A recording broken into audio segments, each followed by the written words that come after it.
Chapter 78 Encounter Again. First subscription, 10,000 words chapter, seeking support, _8. As she finished speaking, Yang turned and walked towards the river. Hey, what are you doing? Seeing her walk back into the river, the man was startled and grabbed her wrist. With a swift jerk, he pulled her into his embrace. His one hand gripped hers, while the other wrapped around her slim, soft waist. The feeling of her softness and warmth in his arms momentarily stunned him. He could clearly smell the unique, clean scent that emanated from her, like bamboo but not quite, mixed with the faint allure of orchids. It was intoxicating, much like the mesmerizing allure of a poppy flower. Yang quickly regained her senses, immediately backing away to a safe distance as she explained, "I'm going to pick up the fishing trap. Don't misunderstand." The man coughed lightly. "Well, I'll go with you." He acted as though Yang might fling herself into the river in the next second. He considered himself a righteous young man. Yang was about to refuse when the man was already a step ahead, walking forward. Left with no choice, Yang hurried after him. "The fishing trap is over here." The man, born into privilege, had never seen a fishing trap. He exclaimed in surprise like a child, "Wow! So many fish. Is this the fishing trap?" Yang nodded. "Enichim." The man took the fishing trap from Yang's hands. "Let me carry it." The trap appeared light when Yang was holding it, but once he took it, he realized how heavy it was. It was probably around 30 to 40 pounds. He was astounded by how much strength the delicate-looking girl possessed. "No need. I can handle it." Yang caught up to the man. This man was being a bit too familiar. They had only met 10 minutes ago, yet it seemed as though Yang had known him for a long time. The man laughed. "I'm a man after all. It's not right to have a weak and delicate girl like you do the heavy lifting." Noting the sincerity in his words, Yang found it hard to refuse and thanked him instead. "No problem," the man said. "Next time you come to retrieve the trap, bring your father with you. This kind of work is more suitable for men." Yang answered flatly, "One don't have a father." Having a father like Mu Jinbao was no different from not having one at all. The man looked surprised, touching his nose apologetically. "I'm sorry. One didn't know your father had already. So, that was why she could handle herself so well at such a young age. Necessity makes the man, indeed."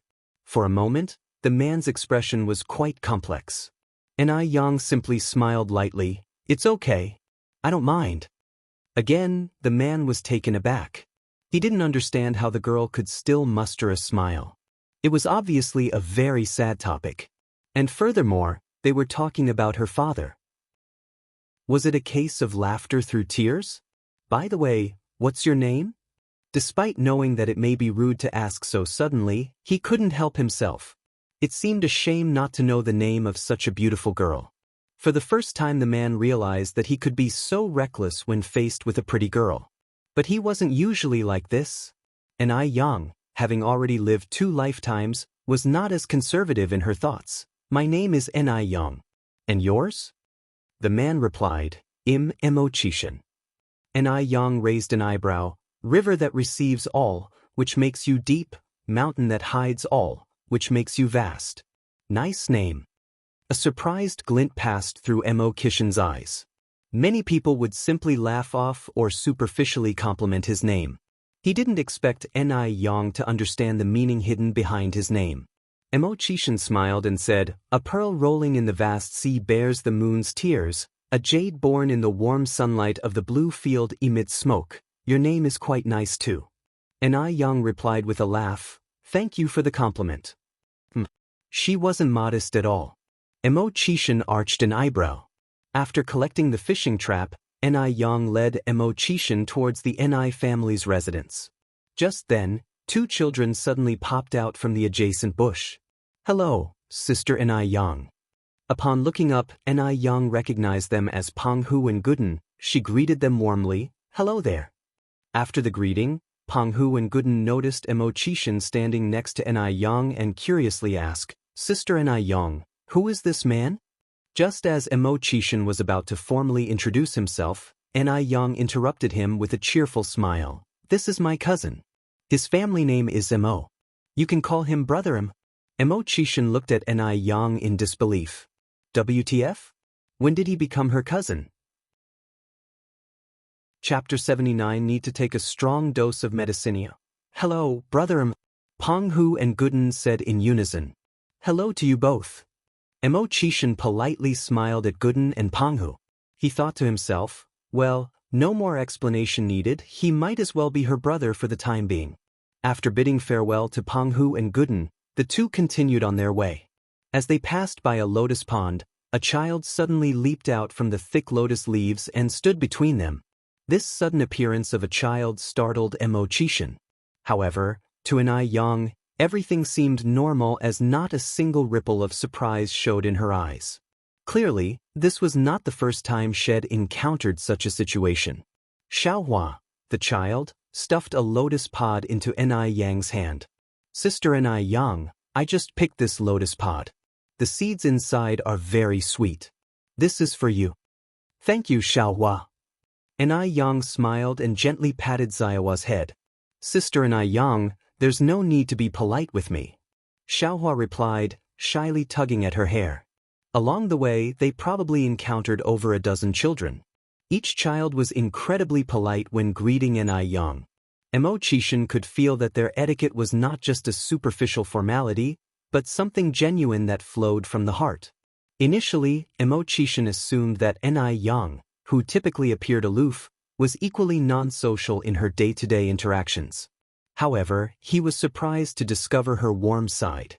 Bearing the approval and affection of a group of innocent children, Ni Yang must possess a very approachable personality in her daily life. The only thing that rubbed Mo Chishan the wrong way was that Ni Yang introduced him as her cousin to every child they encountered. Who would want to be her brother? Ni Yang. Mo Chishan glanced down at her, obviously puzzled. Ni Yang looked up slightly, seemingly understanding the question in his eyes. She slowly opened her lips and whispered 6 words, avoiding suspicion under suspicious circumstances. She did not want to become the entertainment and laughingstock for her relatives again. At this time, televisions were not yet common, and people filled their days with gossips and rumors. Little did they know, such rumors could sometimes be deadly. Upon hearing her words, Mo Chishan lightly touched his chin and remained silent. It wasn't long before they arrived at the entrance of the Ni family's house. Here we are. This is my home, Ni Yang introduced. Mo Chishan nodded approvingly, your house is quite large. As Ni Yang lead Mo Chishan inside, Ni Cuihua emerged from the house, holding a child. Yang is back. Upon finishing her sentence, Ni Cuihua noticed Mo Chishan beside Ni Yang and asked suspiciously, Yang, who is he? In this era, relationships between men and women were not so open. Seeing a man had visited her home, vigilance filled Ni Cuihua's eyes. A widow's home attracts much gossip. They must guard against it. Ni Yang then briefly explained the situation. She then said to Mo Chishan, Mr. Mo, this is my mother. After listening to Ni Yang, Ni Cuihua finally felt relieved. She smiled and said, Mr. Mo, are you all right? Yang was indeed a bit reckless this time. It's all right, Auntie, Mo Chishan said as he put down the bucket of fish in his hand. It's also my responsibility, you can just call me Xiaoma. Ni Cuihua had a positive first impression of Mo Chishan. She instructed Ni Yang, Yang, take Xiaoma and go disinfect his wounds immediately. The young man was well dressed, from his suit down to his leather shoes and wristwatch. He was clearly not any ordinary individual. Ni Yang then led Mo Chishan into her room. The culture of that era was very sensitive to a man and woman sharing a room. Nevertheless, Ni Yang had returned from the 21st century without these societal chains weighing her down and didn't pay it any mind. Mo Chishan, having experienced his fair share of the world, didn't fuss over this issue as well. He was, however, surprised by Ni Yang's open-mindedness. Seeing her last time at the mall, he had already known Ni Yang was no ordinary girl, but he didn't expect her to be even more extraordinary than had imagined. You can sit for a while, you'll go fetch the iodine and cotton swabs, Ni Yang said, pointing to a chair. All right, Emo-chishin sat down comfortably. It was his first time seeing such a modestly furnished boudoir. The room only had a bed, a wardrobe, 2 chairs, and a table. There wasn't even a decent dressing table. Despite its simplicity, the room was spotless and refreshing. Accustomed to seeing luxuriously decorated bedrooms, this humble room offered a unique charm, suffused with the faint scent of magnolia. Chapter 80. Need to take a strong dose of medicine under. It smells delightful. Emo-chishin looked around, quickly spotting a magnolia tree outside the window bedecked with countless blossoms. The lovely scent was drifting in from there. Soon, Yang brought over iodine and swabs. Just as Emo-chishin was about to stand up from the chair, Yang seemed to anticipate his action and chuckled. "You can stay seated. I'll handle the rest." "All right." Emo-chishin felt an inexplicable warmth in his ears and nodded. Yang knelt and unfastened his metal button, her actions gentle as she applied iodine to the heavy bite marks. Emo-chishin stiffened, not daring to move. He could clearly feel the warmth of her breath coating his chest. It was a strange feeling. Ticklish. Soon enough, Yang finished applying iodine and stood up. In a mild tone she said, "Mr. Emo, it's all done. Be careful not to get water on it when you're bathing in the next few days so you don't get an infection. If you have time, you should get it checked at the hospital. 111 cover the medical expenses. You can find me whenever you need." "All right, I'll do that." As he stood up from the chair, Emo-chishin's throat bobbed twice, his voice clearly more hoarse than before. Yang furrowed her brows slightly. "Mr. Emo, is your throat bothering you?" Emo-chishin's expression remained indifferent. He coughed lightly into his fist and replied, "It's fine. I've just been sitting here for too long." Yang, who hadn't been through many life experiences, didn't think too much about it. She continued, "One have some herbal medicine here that soothes the throat. It's a little bitter. Would you like some? Pills?" This was something that couldn't be fixed with medication. Emo-chishin shook his head slightly, his face betraying no emotion. "Thank you, but no. It's getting late. One should go." "All right." Seeing his refusal, Yang didn't insist. "Then let me walk you out." Under the circumstances, it would be inappropriate to ask Emo-chishin to stay for dinner. Upon hearing this, Emo-chishin was somewhat disappointed. He had assumed that Yang would insist on him staying a little longer, perhaps even having dinner with her. He didn't expect that. Emo-chishin agreed reluctantly. It wasn't in his nature to mooch off of anyone. As he got to the door, Yang, as if suddenly remembering something, told Emo-chishin, "Mr. Emo, wait here for me." Before he could react, Yang had already dashed back into the house. But she returned quickly, her hands now holding a greaseproof paper bag. She thrust the bag into Emo-chishin's hands. "Mr. Emo, you must be hungry after all this. This is bread I made myself. Take it to stave off hunger." Emo-chishin had intended to decline, but upon hearing that she made it herself, he consented. "All right, thank you." After a pause, Emo-chishin continued, "We're friends now, so calling me Mr. Emo is rather formal. Besides, didn't you just introduce me to those kids as your brother? It's fitting as I'm a few years older than you. If you don't mind, you can call me brother." Yang didn't hesitate and promptly said, "All right, brother Emo." Emo-chishin smiled slightly. "I'll get going then. You don't have to see me off. I'm quite familiar with this area." "Sure," Yang nodded. "Be careful on your own." Emo-chishin waved at Yang. "Go back, it's getting dark. Don't want to frighten you." Yang waved back at Emo-chishin and turned to leave. Her slender figure soon disappeared into the night. Emo-chishin watched her retreating figure, his eyes slightly squinting. It seemed his trip here hadn't been for naught. He removed his gaze from the darkness a while later, turning around to head back slowly. Emo-chishin was in a good mood that day, his lips curved in a smile all the way to the riverside. The moon that night was beautiful, casting a silver sheen over the river and bringing forth rippling reflections.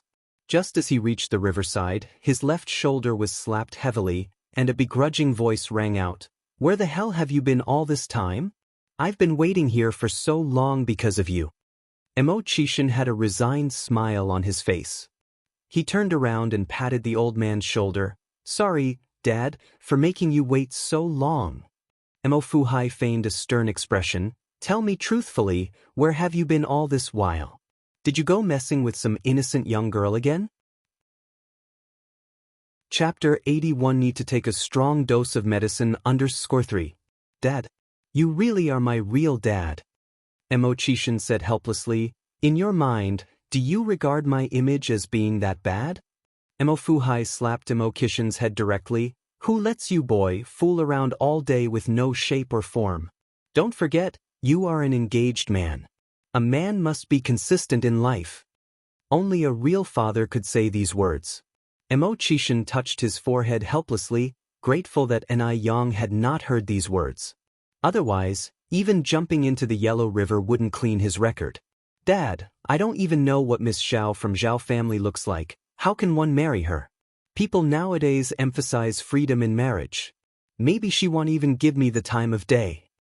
After all, in others' eyes, he was a good-for-nothing. At one point, he had even become a joke in his circle. Which rich heiress would look twice at him? As far as he knew, Miss Zhao of the Zhao family had been looking down on him for more than just 1 or 2 days. Mo Fuhai frowned and said, Your Uncle Zhao and his family are people who value promises. They are not the kind of people who would go back on their word. Anyway, you should always pay attention to your actions and speech. You can't do anything to upset Miss Zhao. Dad, it's getting late, we should go back. Mo Chishan started to change the subject. Let's go. Mo Fuhai packed up his fishing gear.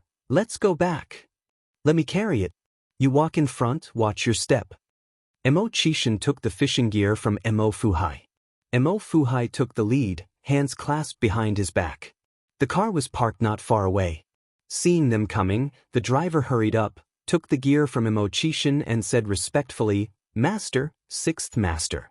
Dad, take it slow. Mo Chishan helped Mo Fuhai into the car. But Mo Fuhai directly shook off Mo Kishan's hand. Shoo. I'm not that old, don't need your help. The master was a martial artist in his youth and carried a certain toughness, refusing any help for anything he did. His only regret in life was not having trained Mo Chishan to be an excellent martial general. Forget not being a martial general, he was a downright spoiled brat. Fortunately, the Mo family's estate was strong enough to support this prodigal son without any issue. Otherwise, he wouldn't be able to rest in peace even after 100 years. Getting into the car, Mo Fuhai and Mo Chishan sat in the back seats. Mo Chishan asked with a smile, How was your haul today, Dad? Since his retirement, the master had become obsessed with fishing. If he caught too many fish to eat, he would give them away or release them. Not bad. Mo Fuhai was lying contentedly on the leather seat, then suddenly he sniffed the air and sat up straight. What's that smell? It's so good. Mo Chishan smiled slightly and took out an oil paper bag from the side. One guess you're referring to this. What is it? Mo Fuhai puzzled. Is it food? Mo Chishan nodded, and as he opened the oil paper, the aroma grew stronger.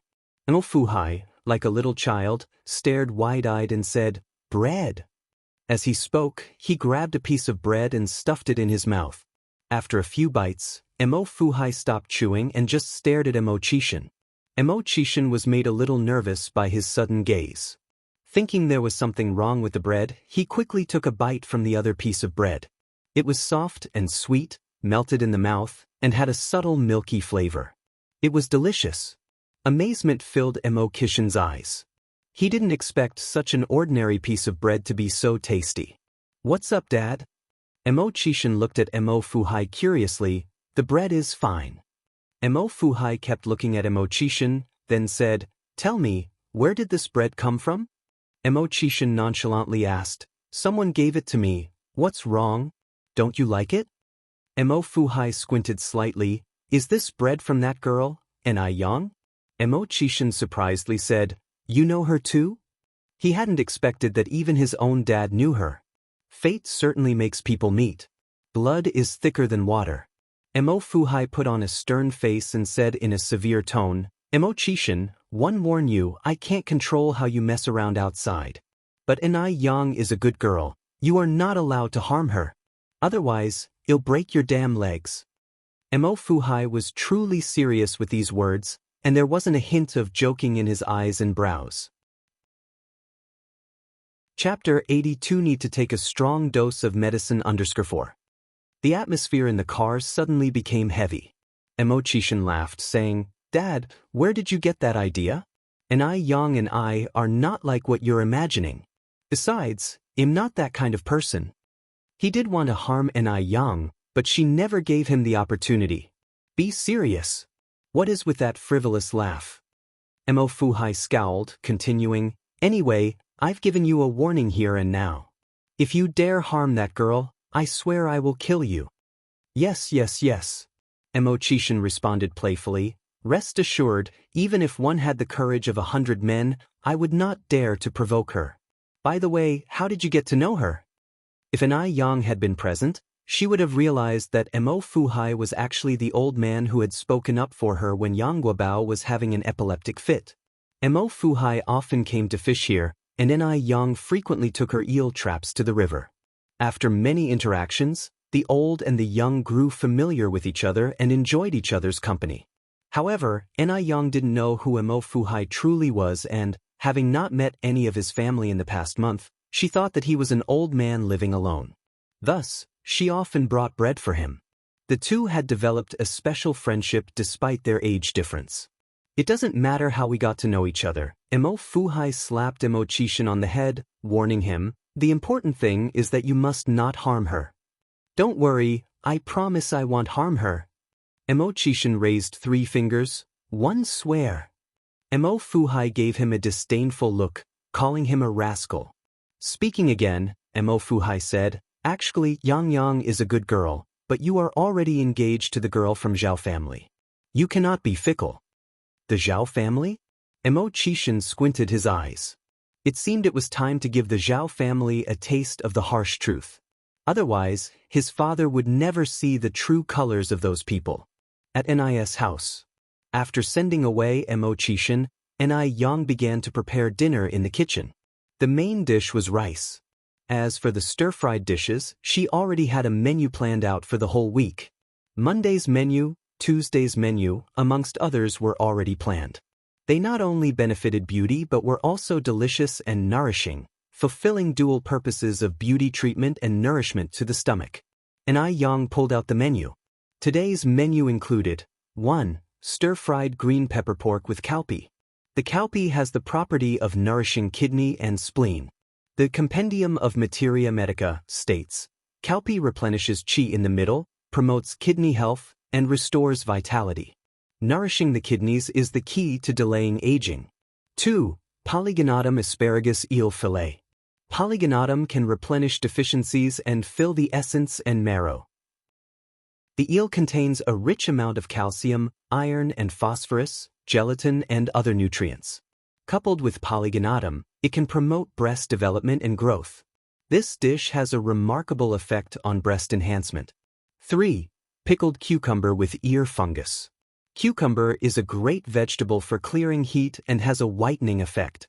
Wood ear fungus has a high calcium content and has a decompressing and detoxifying effect. 4. Dendrobium fish head soup. Dendrobium has a large amount of mucus, nourishing and invigorating, and moisturizes the skin without greasiness. Fish head is rich in protein, various amino acids, fats, vitamin B2 and other trace elements. Combined with dendrobium, it gives skin a glossy appearance and maintains elasticity. 3 dishes and 1 soup for 3 people was just enough. And these 3 dishes and 1 soup combine the effects of whitening, breast enhancement, delaying aging and cooling, which are much more effective than spa treatments in the modern world. After viewing the menu, Yang rolled up her sleeves and started preparing the dishes.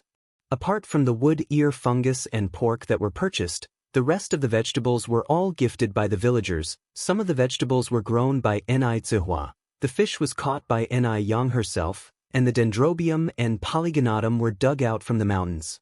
Thus, the total cost of a meal was less than 1.5 yuan. The key point was that these combinations could bring out the best in oneself, which can't be bought with any amount of money outside. After more than an hour in the kitchen, The beautifully presented 3 dishes and 1 soup were brought to the table. The moment Xianxia entered the house, he was hit with the scent of the delicious dishes. His bad mood brightened instantly. Summer is usually a period with reduced appetite, but Xianxia's appetite was improving by the day. Xianxia immediately dropped his bag and went to the yard to wash his hands before eating. Yang was pulling something up from the well. As soon as she opened the well cover, a burst of cool air gushed out, instantly reviving her. Chapter 83. Need to take a strong dose of medicine. _ 5. Yang, what's in this basket? Xianxia curiously bent over to look. Xianxia walked over from the side and laughed. This is the sour plum soup that our Yang made this afternoon. Sour plum soup? Xianxia's eyes lit up and she exclaimed with surprise, Yang knows how to make sour plum soup? Beverages are quite expensive at this time. A regular soda sells for 1 to 2 yuan a bottle, not to mention the handmade sour plum soup. During a work banquet, Xianxia once had sour plum soup. It was sour and sweet, refreshing and grease-cutting. The taste was indescribably delicious. Drinking it in the summer was like a taste of paradise. You just couldn't get enough. Just thinking about it made Xianxia uncontrollably swallow her saliva. Yang laughed. This is my first time making it. I don't know if it will taste good. Yang, don't be humble. Does anything you make taste bad? Xianxia said, Sister Xianxia, don't flatter Yang. What if it doesn't taste good this time? Xianxia replied, there's nothing that our Yang has made that hasn't tasted good. Yang moved the glass jar into the living room. The glass jar was 5 L in size, capable of holding 10 kilograms of water. At this moment, it was filled with purple-red sour plum soup, reflecting inviting circles of light under the warm yellow lamp. It looked just like aged wine. This sour plum soup has such a beautiful color. Xianxia couldn't help but exclaim. Xianxia replied, Yang's mom, this sour plum soup not only looks good, but its taste is also exceptional. Yang brought 3 glass cups and poured a full cup for both Xianxia and Xianxia. Mom, Auntie and I, you try first. Yang looked at them expectantly. I don't need to try it to know that it tastes good. Xianxia said as she picked up the cup and took a sip. The air seemed to quieten. Yang and Xianxia were both watching Xianxia, afraid to miss any change in her facial expression. However, Xianxia's face didn't reveal anything special. She looked very calm, as if she was drinking plain water. Xianxia, how's the taste? Xianxia asked nervously. Yang was also a bit apprehensive. Was she feeling uneasy because she hadn't cooked for so many years, and her skills may have deteriorated? Xianxia frowned slightly. Actually, the taste is ordinary. Ordinary? Before Yang could feel disappointed, Xianxia suddenly changed her expression and exclaimed, the taste is extraordinarily good. It tastes much better than what I've drunk before. Yang's mom, you must try it. Hearing this, Yang looked at Xianxia surprisingly. It was obviously unexpected. What a turn of events. Xianxia immediately picked up her cup and took a sip, and her face was filled with surprise. It's delicious. Yang, it's really too delicious. Even better than sugary water. She had never tasted anything so delicious in her entire life. Xianxia laughed. I told you, the things made by our Yang, how could it not taste good? Yang scooped herself a cup and took a small sip. There was a faint taste of osmanthus flower as the soup entered the mouth, followed by a light sour and sweet flavor that spread across the tongue. It made her mouth water. The chilled feeling made every pore in her body open. It felt like turning on air conditioning. It was very refreshing. She couldn't help but want to take a second sip, a third, a fourth. Xianxia asked, Yang, how did you make this sour plum soup? The ingredients for sour plum soup should be hard to buy. She wondered how a young girl like Yang knew so much. She was really amazing.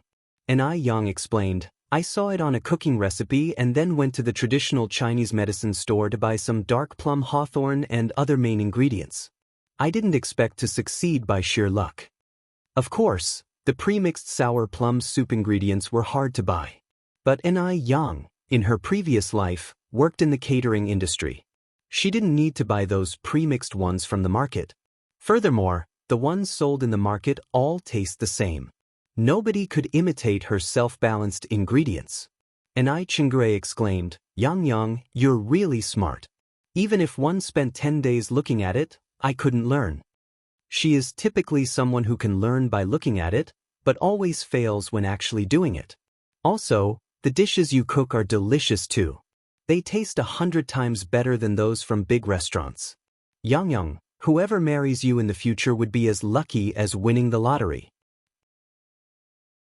Chapter 84 Need to take a strong dose of medicine _6. If she had a son, she would surely want to have Ni Yang as her daughter-in-law. Ni Yang said, laughing, "I'm not getting married. I want to stay with my mom for the rest of my life." Ni Tsuehua said helplessly, "This child, always saying such foolish thing." Looking at the considerate Ni Yang, Ni Chingge was reminded of his own daughter. If his daughter was half as considerate as Ni Yang, he wouldn't be alone today. At that thought, Ni Chingre sighed softly. "Chingre, what's wrong?" Ni Tsuehua looked over at Ni Chingre. Ni Chingre smiled and said, "It's nothing, let's eat quickly. Yang Yang's cooking is so good, it won't taste as good once it's cold." Seeing this, Ni Tsuehua didn't ask any more questions. It wasn't appropriate for Ni Yang, being the junior, to intervene in the elders' affairs. Without a doubt, the 3 dishes and 1 soup that night were completely devoured, leaving nothing behind. After dinner, Ni Yang washed the dishes while Ni Tsuehua went to give the child a bath. After Ni Yang finished washing the dishes, she went to Ni Kuihua's room. Little Ni Yun, at 40 days old, was very cute. Fat and white, he was splashing water in the basin. Seeing Ni Yang, he gave her a sweet smile that melted her heart. "Mom, let me help you." "No need, no need." Ni Tsuehua said, "I can do it myself. You have also been busy all day, you should rest for a while." Ni Tsuehua was still wearing the same patched clothes from before. She didn't wear the bra that was bought for her. Ni Yang went on, "Mom, why didn't you wear the clothes one bought for you? Don't you like them?" Ni Tsuehua laughed and said, "Your mom never goes out. It doesn't matter what I wear. Good clothes are meant to be worn out. Why bother wearing nice clothes at home?" "Mom," Ni Yang immediately corrected Ni Kuihua's incorrect idea, then said, "We don't have to pinch pennies like we did in the past. You should wear the clothes one bought for you, otherwise they would become waste when left unused. Just look at how classy Auntie and I looks every day. And also, you should be wearing bras. If not, sagging breasts can not only affect appearance, but also lead to gynecological diseases." Ni Tsuehua was surprised and asked, "Really? It's just a piece of cloth. Wearing it or not should be the same. Could it be so magical?" Ni Yang replied, "Mom, do you remember how the old lady Wang who lived next door to us died?" "I remember." Ni Tsuehua pointed to her chest and said, "Here it festered, and then she died." Ni Yang said, "That disease is called breast cancer, which happens because women don't take good care of their breasts." "Really?" Ni Tsuehua was somewhat disbelieving. Ni Yang spoke seriously, "Mom, when have one ever lied to you?" "Seems never." Ni Tsuehua hesitated, then said, "Yang Yang, but your mother feels uncomfortable wearing these clothes. It tightens around the chest. It's as if one can't breathe properly." Ni Yang continued, "Mom, everyone feels the same the first time they wear them. You'll get used to it. And you don't have to wear it all the time, you can take it off when you go to sleep. If you keep neglecting yourself like this, you'll definitely regret it someday. And when that time comes, there will be no medicine for regret." Hearing this, Ni Tsuehua nodded her head, "All right, I understand." Ni Yang continued, "I'll hold little Ni Yun for you, you go and try on the bra and the new clothes we bought last time." Ni Tsuehua hesitated for a moment, but then took the clothes to change. Because it was her first time wearing a bra, she looked a little awkward and covered her chest with her hands. Ni Yang laughed and pulled Ni Tsuehua to the mirror. "Mom, look at yourself in the mirror. Don't you look so much better after wearing a bra than before? Your whole temperament has changed." Chapter 85 Wanting 100 Sons is not a problem. Hua was wearing a beige batwing shirt on the upper body and a pair of black flared trousers on the lower body. The batwing shirt was fashionable this year. It had a retro pattern embroidered on the collar which echoed the pattern on the cuffs. It looked very nice. Hua's skin was originally on the paler side, so wearing beige now made her skin look even more fair and well-balanced. Due to her wearing a bra, her bust was shaped perfectly, presenting a great confidence. Even her posture improved, and she was standing much straighter. The transformation made her look like a different person. Where had that previous, self-conscious and gloomy look gone? For a moment, Hua almost couldn't believe that the person in the mirror was her. But the bra was too tight, uncomfortably so, and she couldn't resist the urge to loosen that bit of strap at the back. After all, a habit of 36 years couldn't be changed overnight.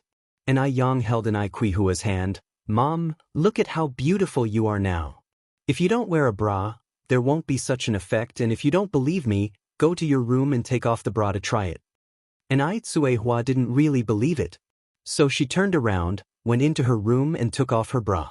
When she looked at herself in the mirror again, she was stunned. Apparently, the difference between wearing a bra and not wearing one is quite significant. The person in the mirror had a hunched back and lost all sense of confidence, appearing despondently and conspicuously older. Yang came over with a smile, put her hand on Hua's shoulder and said, "Mom, as I said, there is really a big difference between wearing a bra and not wearing one." Hua straightened her clothes in the mirror. Then Yang continued, "Mom, listen to me. Dress like this tomorrow and don't wear those old clothes in the future. It's not like we can't afford new clothes." "All right," Hua said, looking at Yang and nodding, "I'll listen to you." Yang laughed and said, "Remember to wear your bra too." I know. Hua nodded somewhat uncomfortably. After leaving Hua's bedroom, Yang went into the kitchen. Because she had previously promised Li Gongxing that she would cook something nutritious and delicious for his elderly grandmother, she intended to brainstorm meal ideas in the kitchen. Li Gongxing mentioned that the grandmother's appetite was not very good. Generally, there are only two reasons why elderly people have a poor appetite. First, as age increases, the taste buds on the tongue gradually degrade, and consequently, the tongue's reaction to food slowly weakens. Second, the decline in digestive function in the elderly can lead to stomach coldness, causing loss of appetite. Therefore, the remedy should be targeted. After pondering for a while, Yang started to prepare the ingredients. She planned to make sour cabbage and pork stuffed pan-fried dumplings for the grandmother, and then boil some mint porridge. The pairing of sour cabbage and pork pan-fried dumplings with light mint porridge in the morning is simply delicious. Mint has the effects of dispelling wind heat, clearing the head and eyes, and inducing sweating and easing rash. In summer, elderly people can eat mint porridge to soothe their minds, disperse heat, stimulate appetite, aid digestion, and even break down greasiness. The dumplings can be wrapped now, and they can be pan-fried tomorrow morning. Porridge, however, needs to be cooked fresh tomorrow morning, because leftover porridge is not tasty and less nutritious as well. Although she couldn't cook the porridge in advance, she could soak the rice ahead of time. Yang skillfully washed the rice and left it to soak in a clay pot.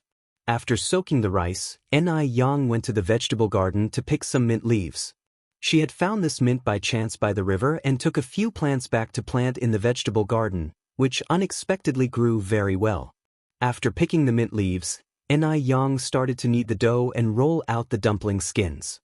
After putting child to bed, Hua also came into the kitchen. "Yang, what are you busy with? Let me help you." Yang turned around with a smile. "Do you still remember how to make liaoyi dumplings?" "Yes." Hua nodded.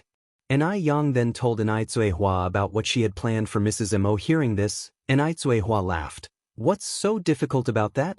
Leave the job of dumpling and dumpling skin making to me, and you go and prepare the dumpling stuffing." Apart from not cooking as deliciously as Yang, Hua was a very competent mother. She had many skills such as embroidery, shoe mending, knitting. Moreover, Hua was extremely intelligent. She picked up many things quickly after being taught once. "All right, And Yang nodded. Then I'll leave it to you. Chapter 86. Wanting 100 sons is not a problem. Hua rolled up her sleeves and protested, "What's so tiring about this? You're the one who really works hard." She has been seeing Yang's daily toil. Unfortunately, she could not help Yang much and could only handle the house chores so that Yang wouldn't worry. At this moment, being able to help Yang by making dumplings, Hua felt very happy. She finally felt like she could lend Yang a hand. After leaving Hua with the rolling pin, Yang went to retrieve pickled vegetables from the courtyard. The pickles were perfectly preserved, with elements like millet pepper, Szechuan pepper, raw ginger, and others. As the lid for the pickling jar was opened, a tempting aroma wafted out, making one's mouth water. As Yang squatted by the pickling jar, 2 adorable bunnies scuttled up to sniff at her feet, looking absolutely precious. These 2 bunnies were part of the group she caught from the mountain last time. A month went by and the tiny bunnies grew into proper-sized rabbits. They were plump. In a few more months, they could be used for spicy rabbit head or braised rabbit meat. Yang grabbed a generous amount of pickles, then brought up a chunk of pork belly from the well. The pickles, which were already very fragrant, paired with the chunk of pork belly, made for an excellent combination. Yang could not help but salivate as she was filling the dumplings. When Yang finished filling the dumplings, Hua finished rolling out all the dumpling skins. Hua's method was accurate, each dumpling skin being uniform in size and perfectly thin. Yang placed the prepared fillings on the stove, picked up dumpling skin and asked, "Mom, can you teach me too?" Hua replied with a smile, "Why bother? Let Mom handle little things like making dumplings. Go get some sleep, otherwise you'll be up early tomorrow." Yang shook her head saying, "It's still early, one wouldn't be able to fall asleep even if one tried. Let's wait a while longer." Hua's speed and accuracy in dumplings making were remarkable. In merely a few seconds, she had a dumpling ready and each was shaped like pretty Liao Yi, even more appealing than the ones sold in the streets. Yang felt hungry just watching and said, "Mom, make more dumplings. Let's have dumplings for lunch tomorrow." "Okay." Hua nodded and pressed, "Yang, be honest with me. How did you get to know that Xiaoma today?" She had a hunch that there was more to it. Yang answered nonchalantly, "It's just like I told you. One was retrieving a fishing trap from the river, and he thought I was going to jump in the river." "Really?" Hua looked doubtfully into Yang's eyes. "Really?" Yang nodded lightly. Hua continued, "Actually, Xiaoma seems to be a decent kid." "Your mom was thinking," the rest of her words were left unsaid. Qishan definitely captured Hua's approval. He was eloquent, cultured, and from his attire, his family situation seemed well off. Most importantly, as a woman who had been through it all, she could tell that Qishan harbored special feelings for Yang. Although it was faint, if you paid close attention, you could notice. They say that a girl's fate is like a seed. When it lands on fertile ground, it grows with no worries and reaps a lifetime of bliss. But when it lands on barren land, no matter how much effort is put into it, it can't take root and survive. Yang was 17 this year, and for this reason, Hua didn't want Yang to miss out on Qishan. As a mother, she didn't just want her daughter to find love, but also material stability. This is reality. A union without material assurance is fragile. Because love will one day lose to the demands of daily life. "Mom, why are you thinking about such things? He and one are from different worlds. Plus, one have to focus on my studies to get into university. From now on, I don't want you thinking about these things." Yang quickly cut off Hua's words. Maybe the incident from her past life left a deep impact on Yang, who remained uninterested in the idea of marrying a man so far. The phrase "rely on a man" was not in her dictionary. Whether it was her previous life or the current one, she only depended on herself. In this world, the only person you can rely on is yourself. Hua smiled helplessly, Okay, I won't mention it. As long as you know what you're doing. Even if you want to go to university, you still have to get married one day, right? You can't possibly stay single forever. Since Ni Yang wasn't agreeable, Ni Tsuehua wouldn't force her to comply. After all, a coerced melon is never sweet. I just don't want to get married. Want to be with you forever. Ni Yang held Ni Kuihua's neck gently and spoke her mind.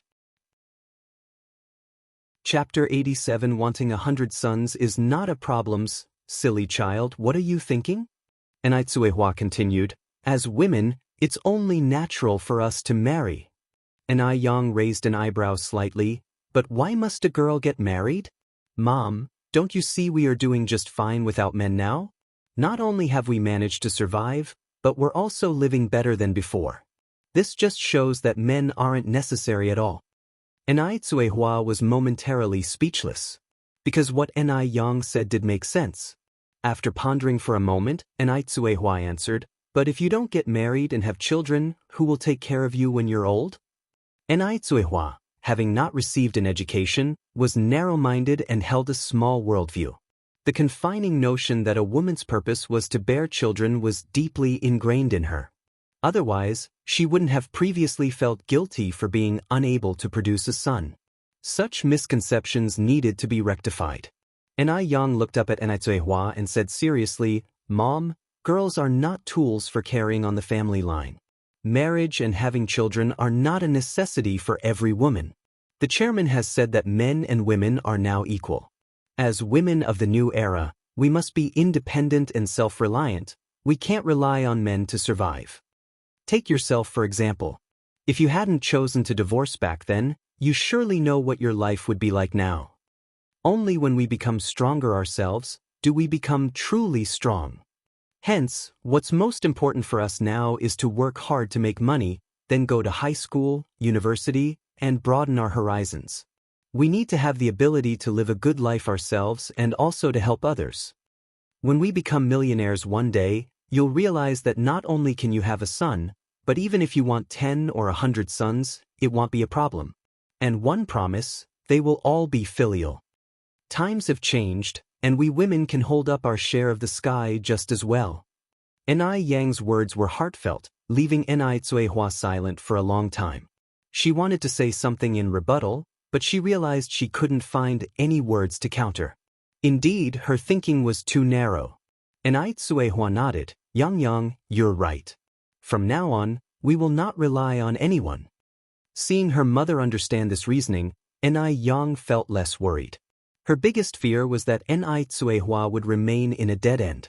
Ni Yang picked up a dumpling skin and said, Mom, you make such beautiful dumplings, please teach me. She genuinely wanted to learn.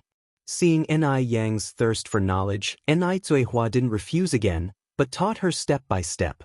Ni Yang, being a clever girl blessed with the advantages of her rebirth, was a quick learner and mastered the skill in no time. The dumplings she made were nearly as good as Ni Kuihua's.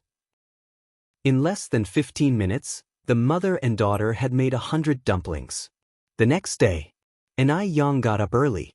First, she put the rice and mint leaves that had been soaked the night before into a casserole, simmering them over a low heat. Then she began to fry the dumplings. She added a layer of vegetable oil to the pan. Once the oil was hot, she added the dumplings. After a sizzling sound, the small kitchen was filled with an enticing aroma. The dumplings were fried to a golden brown on both sides, evenly colored and resembled gold ingots. They looked impressive. Ni Yang couldn't resist trying one. The dumpling had a crispy outside and a tender filling. When she bit into it, the savory taste of pickled vegetables and pork filled her mouth. A faint spicy and sour taste followed. The taste was rich without being oily. It tantalized her taste buds. After eating 4 dumplings in a row, Ni Yang put some of the pan-fried dumplings into a thermos, leaving some for Ni Tsuehua and Ni Chenggui's breakfast. The thermos was in 3 layers. The first layer contained mint porridge, the second layer held the pan-fried dumplings, and the third layer was filled with stir-fried lettuce and shredded pork that Ni Yang had cooked. The daily use of Materia Medica once stated, lettuce benefits the 5 internal organs, nourishes the muscles and bones, relieves summer heat, opens the meridians, refreshes the breath, and brightens the eyes. Since the vision of the elderly tends to deteriorate, eating lettuce can maintain good eyesight. Furthermore, when Ni stir-fried the lettuce, she controlled the heat well, ensuring that the dish was crunchy and tasty as well as fragrant. The combination of lettuce, mint porridge, and dumplings made a very good meal. And since dumplings are known for stimulating the appetite, the old lady would surely enjoy the meal thoroughly. After packing everything into the thermos, Ni saw the sour plum soup on one side. She fetched a glass, filling it up with the soup. Chapter 88 Wanting 100 sons is not a problem _4. Li Gongqing gave her 100 yuan, and she always wanted to make the old lady feel happy while eating. She wanted to make sure that the 100 yuan was well spent. After preparing the old lady's food, Ni started to prepare the items for her stall today. After hurriedly finishing a bowl of leftover mint gruel, Ni pushed her bike out. At this moment, it was just beginning to lighten in the east, but people were already hard at work in the fields. Everyone was trying to get as much work done as possible before the sun came up. Once the sun was up, it would be too warm to work as much. By the time Ni arrived at her stall, Li Gongqing was, as always, already waiting for her. "Xiaoni, let me help you." He came over to help Ni unload the bike. "Thank you." Ni politely thanked him. Ni bike had 2 large iron buckets of pickled cabbage fish soup strapped to the back. The buckets didn't look big, but they were very heavy and Li Gongqing could hardly lift one even with both hands. "I'll do it." Ni smiled slightly and took the bucket from him. Therefore, when he saw her effortlessly carrying 2 buckets of pickled cabbage fish soup, Li Gongqing was stunned. What had this girl been eating to grow up so strong? Her strength was incredible. For the first time, Li Gongqing felt inferior to a girl. Not only did she earn more money than him, but now she was also stronger than him. But Ni was a bit odd. Despite poor sales yesterday morning, she had prepared a lot of food for today. Was she planning to sell all the way until tomorrow morning? Was she a bit naive? In fact, Ni was not naive at all. Because she had a sense that her business today would be better than the day before. Of course, the strategic thinking behind this was beyond Li Gongqing's comprehension. After all, he was not a businessman. With this in mind, Li Gongqing approached Ni, ready to speak, when she beat him to it, a smile playing at the corners of her mouth. "Mr. Li, shall we stick to the usual this morning?" "Yes." Li Gongqing nodded. "All right, it will be a moment then." She seemed to remember something, and handed him a bag with a thermos in it. "This is the breakfast we agreed on for the old lady. I just made something simple, I don't know if she would like it." "Thank you. With your culinary skills, I'm sure the old lady will love it." Li Gongqing happily took the food from her. Soon, a bowl of fragrant pickled fish was placed in front of Li Gongqing. Meanwhile, there was also a purple-red drink. "What is this?" Li Gongqing asked, pointing to the cup of sour plum soup. Ni explained with a smile, "This is sour plum soup, I made it myself. The first cup is free, would you like to give it a try?" "Sure." Li Gongqing grabbed it and took a sip, then declared in shock, "Xiaoni, this sour plum soup is so delicious. How much is it per cup?" 1 cent per cup, Ni answered. 1 cent per cup? Such a delicious drink was so cheap? Li Gongqing could hardly believe his ears. He knew that cans of soda sold for 1.5 yuan each. This sour plum soup tasted infinitely better than store-bought sodas. 1 cent? Li Gongqing asked with uncertainty. Ni nodded. "Yes, 1 cent." Ni was a businesswoman and certainly wouldn't run a business at a loss. Although 1 cent for a cup of sour plum soup might seem cheap, she was banking on the volume of sales and it could potentially bring in more customers. If she could sell 500 cups of sour plum soup in a morning, that would be 50 yuan. Deducting the cost, she would at least earn 45 yuan. The most important thing is, compared to pickled vegetable noodles, sour plum soup is much easier to make. The cups used to serve the sour plum soup were much smaller than the bowls, and 500 cups were not that much.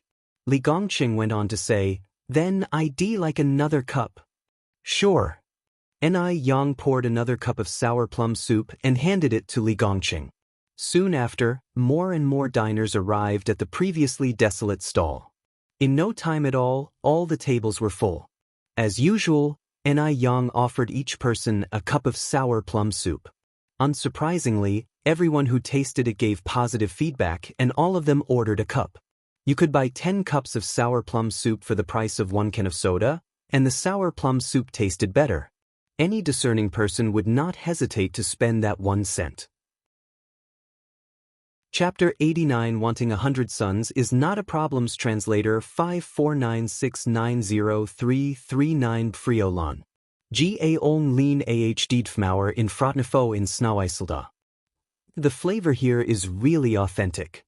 Although it's 5 cents cheaper per bowl over there, one always feel like something's missing. Any skuzn I an effet desau. Sri Didiildif have nb me ta 8 back ifo the Nelly en yaga. Boss, I want a bowl of pickled vegetable noodles. I want a bowl too.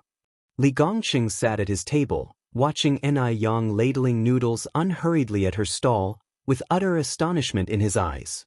No wonder she prepared so many ingredients this morning. She must have foreseen this scene. In Yasen Kelpus. Khtia but Nitnc. Rtosa htir lino a few kormsuds tanus hasngsjcl EPA Sun Chuanxiang initially thought that her place would be exceptionally busy this morning, so she specially prepared more than 2,000 bowls of soup noodles and even summoned her sister-in-law to come and help. But she didn't anticipate this situation. Ray sisibn swa goin iwolt suj stray rn. Gonme, could it be that wretched Ni Yang girl was up to some mischief again? What a shameless wench she was. Sun Anuxing tib her IPL dan dias to Ray Siln, stare at her say, Exia, h epek and I on nisti. I'm going over there for AB. I Tijao Xianxia nodded, sure, sis, go ahead. Sun Chuanxiang left her stall and walked over to Ni Yang's. As TC, Pixie saw Dian a lon wiquiat in Asien. Upon seeing this scene, Sun Chungxiang's face turned green with anger. Indeed. Hat resetwi glur and I eigen ahd stolen hre isianusp, what a faceless brat. Sun Chuanxiang really felt like throwing herself at her and choking Ni Yang to death. This nui ift. Essers got her hectordern throw at no ernspo, then Ray Asen was received to throw out a foe, Holix nad one he's was sniltki I hersksto. Umer, did Ni Yang think she was that easy to push around? No. She couldn't stand by and watch Ni Yang take away all her customers.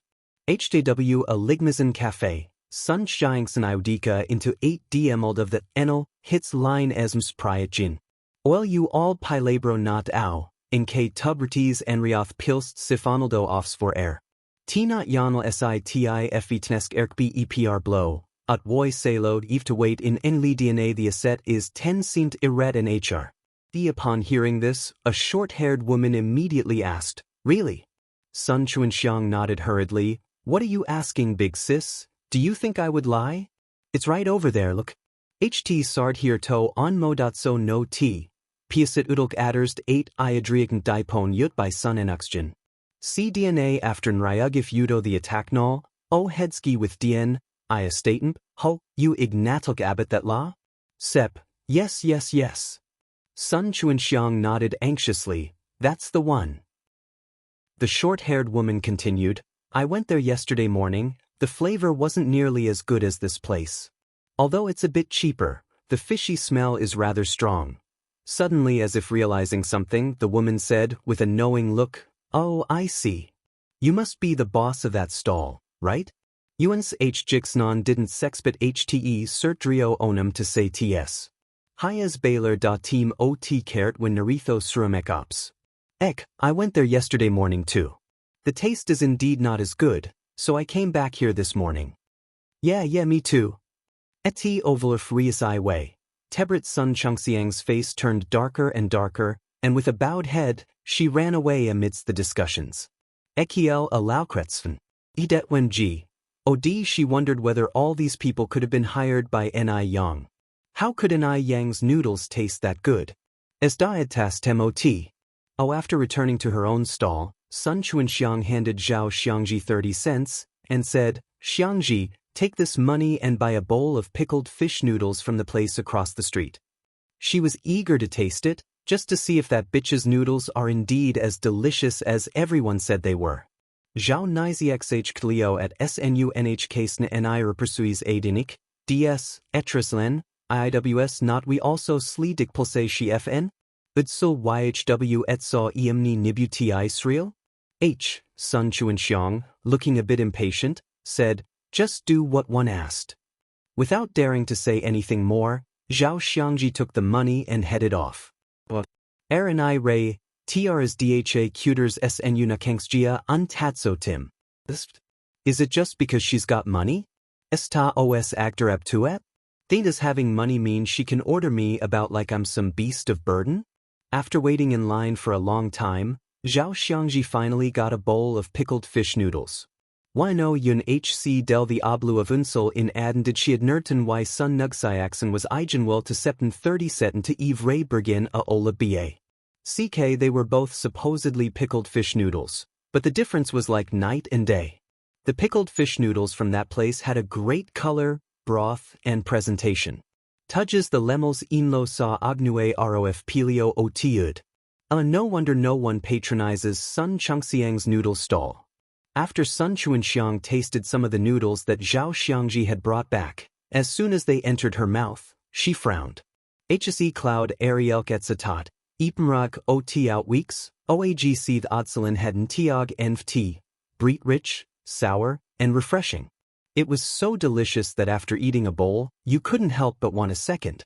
Sun eningsugya uj tua a ipes of pilect talvajib morph 8 mtatab of 8 wab, el equilic arlignes tot this pildek eltagiv was tun ilek the eno as lasui hugobt urfmo hdm. Arket havenji situd pitkol hfis and solo orfa igen time, she knew ta 8 sesnis fo the eised saw and I the iptelvi. Lagat the reason why Ni Yang's pickled vegetable noodles tasted so good was largely because of the pickled vegetable. This meant that if she could find out where this pickled vegetable was bought from, she could make noodles that taste just as good. Tnijink fo sure, ta ugmzelims yurdenter otusn kenjiksens a. CFE being a local of Beijing, if Sun Chuanxiang wanted to find where this kind of pickled vegetable was sold, it would be extremely easy. Just wait and see. As dalwa deftienli be bella to inft hd sme epklikt gil. Teeb when Li Gongqing arrived at the Mo family with the meal prepared by Ni Yang, there was a guest at the house. It saw an Yugwonam who saw Katie Asir.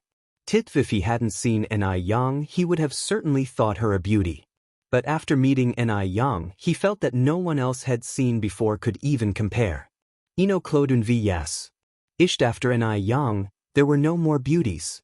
The young woman was sitting on the couch, speaking with Madame Emma. It was Railk tot am de may om like der a, lot her seya lulf fo isime nirad thray aranen. Tosf, Madame, Li Gongqing approached. Xiaoli is here, Madame Emma looked up and smiled. Li Gianjin cg tup 8 atrelm tninokri no the osef tlay dna asti. De mame, Tsai is hteam li preepter yb ni angi from the Anudits, alas uxadir ybt armies o. M pales tis ti dna phi ti tias roi likni, retsa mom tednemnio that a yulokt sack her to coco rofu ervi day. Madame Mo nodded, looking a bit disappointed. Didn't he buy any noodles to bring back this morning?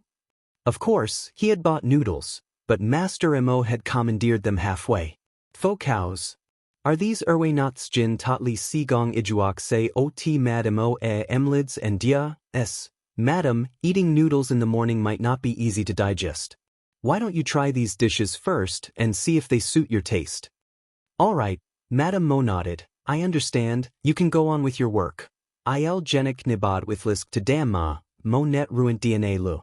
Fi Madame Mo turned to the young woman beside her and said with a smile, Xianxia, let me tell you, this Xiaoni is quite skilled in cooking.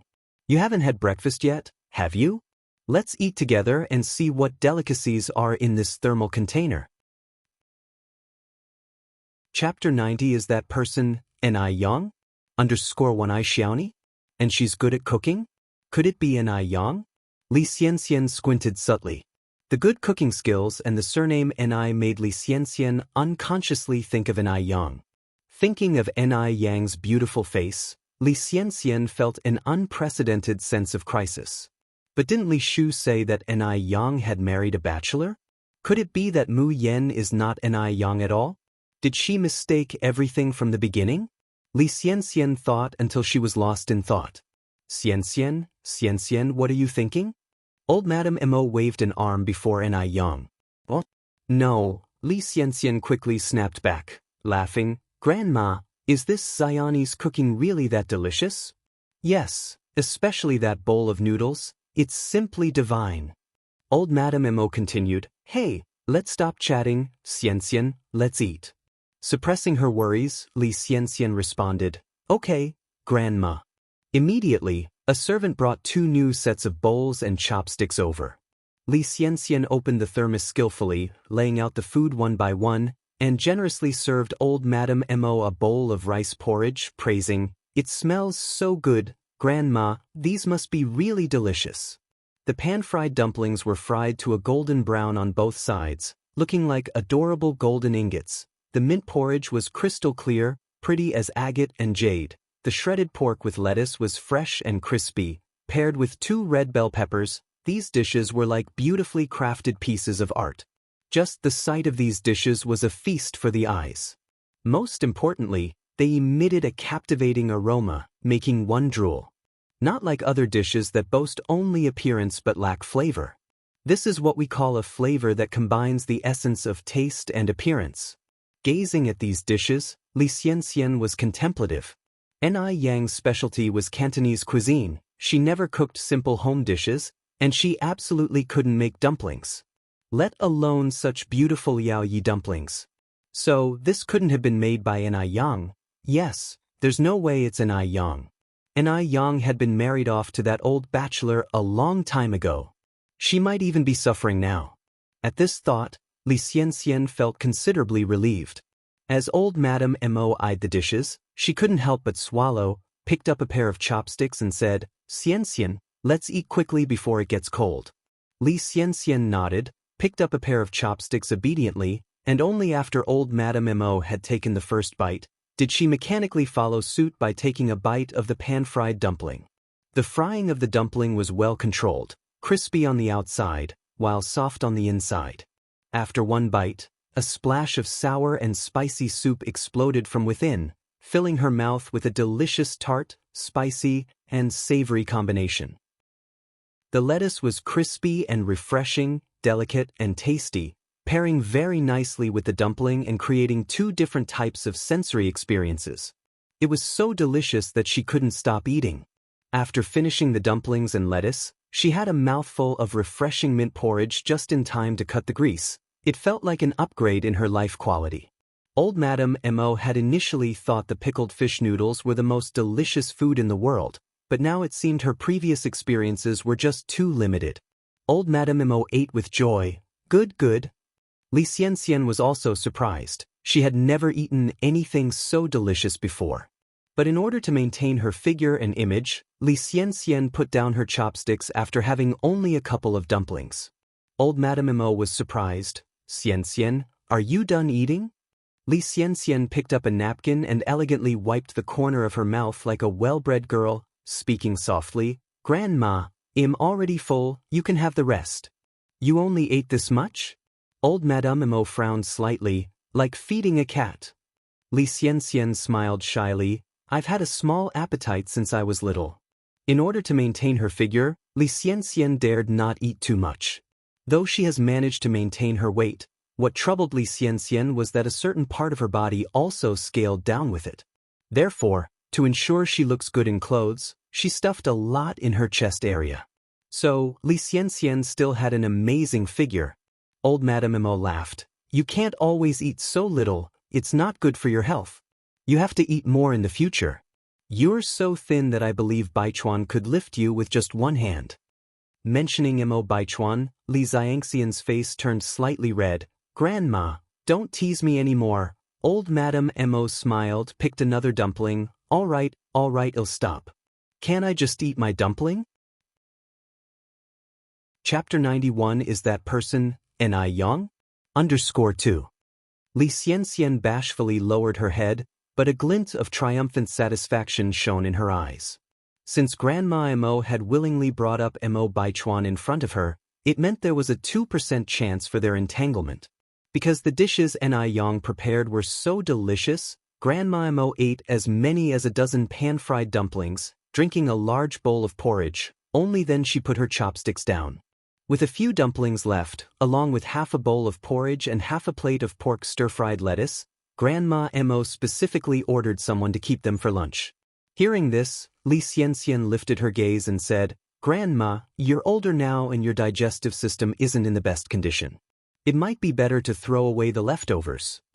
However, Grandma Mo casually retorted, "It's fine.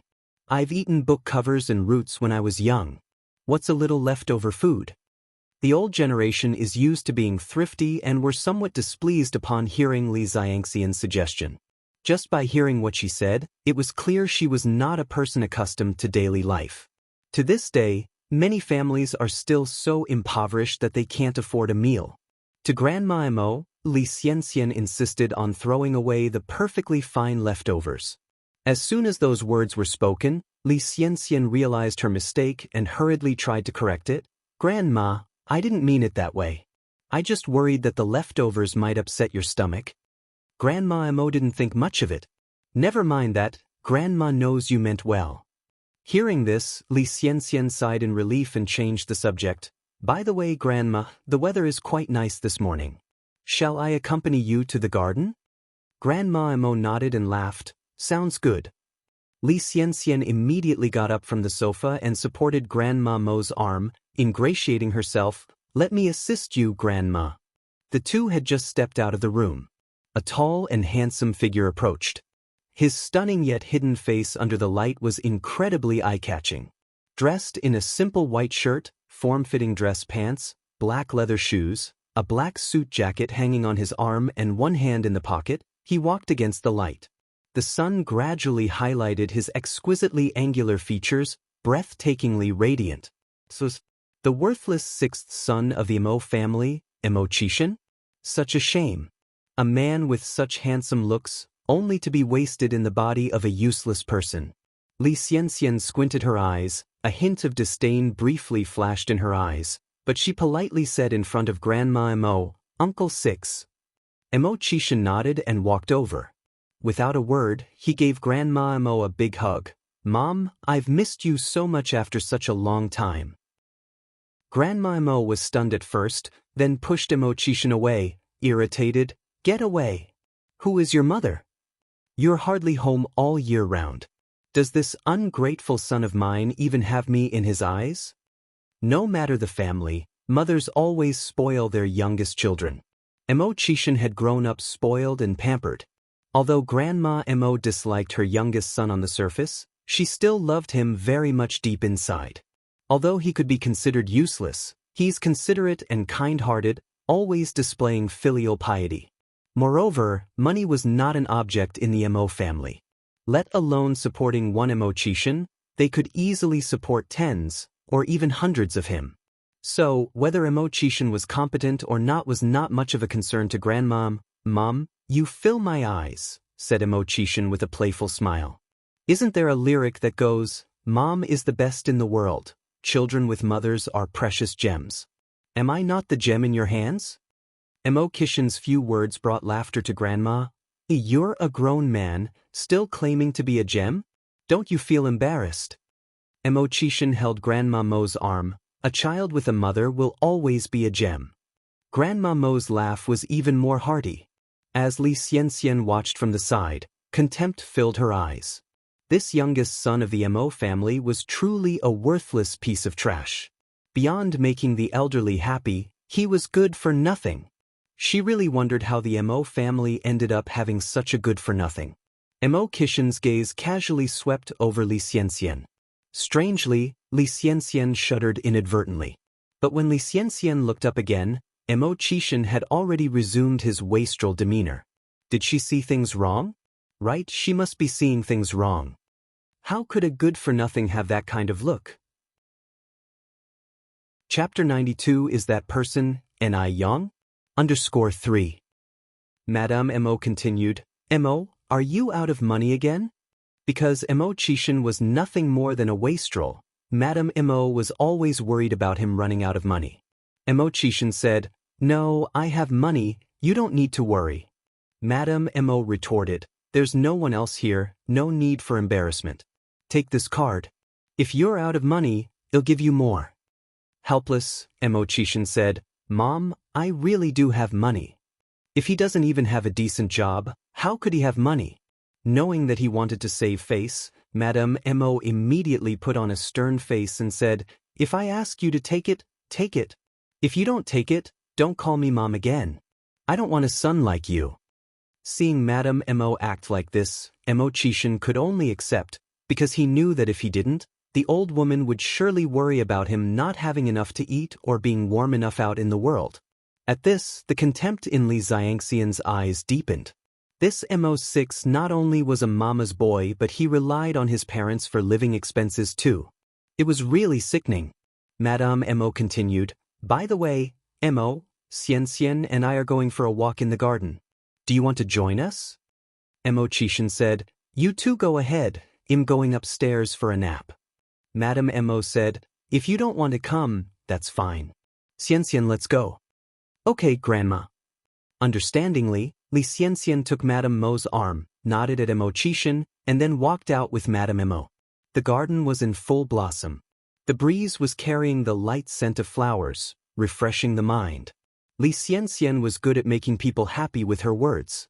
In just a few minutes, she had managed to cheer up Madame Mo. Girls are always better, they know how to make people happy. Unlike that Baichuan, always has a poker face. He finally got time off, but still doesn't know to spend more time with me, his old mother. As she was hoping to set Mo Baichuan and Li Xianxia up, Madame Mo would often mention Mo Baichuan intentionally or unintentionally. Li Xianxia said gently, "Grandma, here I am with you. Besides, Mo is not young anymore. In a few years, when he gets married, there will naturally be a daughter-in-law to take care of you, and even give you a few great-grandchildren. By then, you will be a great-grandmother." Upon hearing this, Madame Mo's smile became even broader. "No idea when that kid is going to settle down." Li Xianxian's eyes flickered. "Didn't you arrange a meeting for Mr. Mo and Miss Zhou a few days ago? I heard that Miss Zhou is not only very beautiful but also an overseas study alumni. These two are simply made for each other, a perfect match of looks and talent." Mentioning this, Madame Mo became angry. That dim-witted boy didn't even meet up with Miss Zhou. I'm left with no explanation for the matchmaker. They had clearly arranged to meet at the cafe. When that boy comes back, he'll have to answer to me. Hearing this, Li Xianxia pretended to be surprised. "Oh? Mr. Mo didn't meet Miss Zhou?" Madame Mo nodded. "I wonder if he has someone else in his heart. Even if he does, he can't stand up Miss Zhou like that." Upon hearing this, a flash of excitement quickly passed through Li Xianxian's eyes. She knew that Mo Baichuan had her in his heart. It was just that he was too shy to admit due to his macho pride. Otherwise, he wouldn't have stood Zhou Yalan up for her sake. Everything Mo Baichuan did must be for her. Thinking about this, Li Xianxian's heart was as sweet as if it had been filled with honey. Li Xianxia masked her emotions and continued, "I don't think there are any women in Mr. Mo's heart. Although there are female comrade-in-arms in the base, Mr. Mo never approaches them. At the base, the only one who could approach Mo Baichuan was her and nobody else." Thinking about this, Li Xianxian's heart fluttered again. On hearing this, Madame Mo turned to Li Xianxia, puzzled. "That's strange, if there's no one in Baichuan's heart, why didn't he meet Miss Zhou?" Li Xianxia laughed. "It might be for some other reason. After all, I've never seen Mr. Mo interact with other women." The last words were quite enlightening. She hasn't seen other women. But there is Li Xianxia. Upon hearing this, Madame Mo reacted quickly. Her eyes filled with realization as she looked at Li Xianxia. Chapter 93 is that person, Ni Yang? _4. That's right. The person who has always been closely following Mo Baichuan is Li Xianxia. Could this kid have fallen for Li Xianxia? Noticed the gaze of Granny M. Li Xianxian's face blushed a bit, and she shyly said, "Granny, why are you looking at me like this? Do I have something dirty on my face?" As she spoke, Li Xianxian touched her own cheek, feeling puzzled. Granny Mo laughed benignly. No, no, our Xianxian is beautiful. Oh, Granny, you're making me shy. Li Xianxian's voice softened a few degrees. All right, I'll stop speaking. Granny Mo looked at Li Xianxian, who was as beautiful as a fresh flower, and suddenly came up with a plan. After a moment, Granny Mo continued, Right, Xianxian, how is the issue with the divine doctor from Jiangnan progressing? Mo Hudi was banking on this divine doctor to save her life. Considering this, Granny Mo's smile faded slightly. Li Xianxian then said, Granny, don't worry, I have already contacted the divine doctor. He said that he might not have time to come over for a while, and we might have to wait a bit more. Wait a bit more. But she feared that Mo Hudi couldn't wait much longer. Li Xianxian seemed to perceive Granny Mo's underlying concern. Granny, don't worry, the divine doctor has promised to send us some life-saving elixirs first. Currently, he has a very serious patient under his care. Once that patient is healed, he will immediately come here. Hearing this, Granny Mo was considerably relieved. Xianxian, is it really true that the divine doctor will send the medicine over? Li Xianxian smiled. Granny, what are you saying? Could I lie to you? That's good, that's good. Granny Mo took Li Xianxian's hand, exclaiming, Xianxian, I don't know how I can ever repay you. The divine doctor from Jiangnan is known for his eccentric temperament. Moreover, he refuses to treat people surnamed Mo or Yang. If it weren't for Li Xianxian, they would be helpless. Granny Mo was so moved that her eyes reddened. Granny, Li Xianxian said earnestly, there's no need for you to stand on ceremony with me. Granny Mo nodded. Just at this moment, an eye-catching figure walked through the flower garden. With every step, it was as though he was walking right into Li Xianxian's heart. Li Xianxian gazed at the figure, her eyes filled with infatuation, almost forgetting to breathe. Seeing Li Xianxian like this, Granny Mo's smile deepened. Her grandson was truly magnificent. So handsome. Look at how smitten the young lady is. Chuan is back. Granny Mo went forward to greet him with a beaming smile. Granny! Mo Baichuan reached out to steady Granny Mo. At this time, Li Xianxian also reacted, quickly reaching out to support Granny Mo's other arm, saying softly, Granny, let us accompany you for a walk.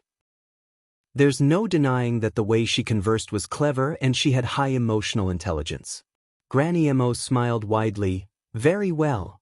With one on each side to support Granny Mo, Li Xianxian occasionally said something to make Granny Mo laugh heartily. The atmosphere was indeed harmonious. After a while, Mo Baichuan suddenly stopped and said to Granny Mo, Granny, I have to leave for some work, I won't be able to accompany you. Stay a bit longer, it's not often that you accompany me for a walk. Granny Mo looked up at Mo Baichuan. Li Xianxian also looked expectantly at Mo Baichuan. However, Mo Baichuan didn't even spare her a glance. He bent down and said, Granny, I promise I will spend more time with you when I get a chance. He then affectionately touched his left cheek to Granny Mo's. Granny Mo looked delighted. Get going, you naughty boy. I'm off then. Mo Baichuan turned and walked off in another direction. Li Xianxian stared dumbly at his retreating figure. Her eyes were clouded with adoration, and she couldn't snap out of it for quite a while. Granny Mo teased her with a smile. Xianxian, what do you think about Chuan, that naughty boy? Li Xianxian quickly recovered, nodded and said, He's very good. The smile on Granny Mo's face grew wider as she added, That boy has always been like that? He has a troublesome temper, even in front of the people he likes, he never changes. You must not mind. Mo Baichuan's personality was notoriously troublesome, that was the reason he has been unable to find a partner till now. Granny Mo didn't want his bad temperament to scare Li Xianxian away. Chapter 94 is that person, Ni Yang? _5. It's not easy to find someone you like. Li Xianxian shyly shook her head, pretending she didn't understand. I don't know what you're talking about, Grandma, let's go look around up ahead. From an angle where old lady Mo couldn't see, a triumphant smile spread across Li Xianxian's face. Li Xianxian did a good job pretending, so old lady Mo naturally didn't notice anything unusual. Over at the Yurdist Road morning market, Yang had prepared more than 600 bowls of noodles today and sold them all before noon. There were still many customers who didn't get a chance to have noodles. Little boss, you only prepare so few noodles every morning. Are you deliberately tempting our appetites? Joked a customer who stood in line for a long time without getting his noodles. Exactly, little boss, are you doing it on purpose? A lot of customers joined in the buzz. Mu Qingli distributed small cards to everyone in apologize. I'm really sorry, there are limited bowls of soup noodles every morning, and I can't keep up by myself. You can come over earlier tomorrow. With this small card, you can get a 5-cent discount per bowl. This earned considerable approval from the crowd. 5 cents? That could buy one old-fashioned popsicle. The little boss indeed knew how to do business. Who else would be willing to give up this 5 cents? Yang distributed all more than 100 cards until none left. After giving out all the cards, Yang started to clean up the stall and prepared to go home. Today was Saturday, so as Yang just walked over to the shop, she saw Lu Wei sitting on a bench in front of the door reading. Upon hearing footsteps, Li Wei immediately looked up. As expected, it was Yang. Yang, have you started packing up? Li Wei initiated the conversation. Yeah. Mu Qingli nodded. Li Wei continued, Yang, I have a question to ask you. Yang swiftly arranged the table and chairs. What's the matter? Li Wei took out an English test paper next to him. This problem was one of the most prone to errors in high school English. Last time, Yang easily corrected the difference between adming and admirable, making Li Wei disappointed. He was a high school student, and Yang was merely a junior high student. How could Yang's English be this good? To test whether Yang just had a lucky guess last time, Li Wei intentionally found the hardest question on the English test paper. He didn't believe that Yang could answer this time. After seeing the question, Yang responded, she hid herself after the tree is clearly a defective sentence. The correct answer should be she hid herself behind the tree. Upon hearing this, Li Wei was astounded. His last dignity was gone. Yang really did know. She truly knew English. After being stunned for a moment, Li Wei continued, can you explain why we use it that way? Yang answered, because after is often used to express something after a certain action, so some grammar books call it a dynamic preposition, whereas behind is often used after static things. That was also how his teacher explained it. Li Wei didn't know how to express his feelings at the moment. Yang, thank you. It took him a while just to squeeze that out. Yang smiled faintly, you're welcome. Then, Li Wei continued, Yang, last time you said you still wanted to go to school, right? Yeah. Yang nodded. Li Wei added, actually, I feel that you don't need to go to school anymore. You're already excellent enough and you're doing pretty well in business. For us girls, there's no use in reading so many books, as long as you marry into a good family. Out of personal motives, Li Wei didn't want Yang to attend school. Because Yang was really too excellent. If she attended school, she would probably get into a prestigious university. What kind of good guys wouldn't she be able to find in the university? By that time, he would really not be good enough for her. It would be better to just stay as it is. Feels like an individual. He was a high school student with a promising future. When Yang stood next to him, Yang was indeed in a superior position. Hearing this, Yang laughed. Li Wei, what you said doesn't sound like something an intellectual would say. What does it mean to just marry into a good family? Shouldn't us girls be mere cuscuta flowers? What was a cuscuta flower? A cuscuta flower was a kind of flower that could only survive by clinging to other plants. Chapter 95 is that person, Yang? _6. Having his feelings laid bare by Yang, Li Wei's face flushed crimson, worried that he was not good enough for Yang, yet too embarrassed to voice these concerns directly. No, that's not what I meant. Right at that moment, Qian Jinfeng walked out of the store. She looked up to see Li Wei, his face beet red, and then her gaze shifted to Yang, who was as enchanting as a sprite.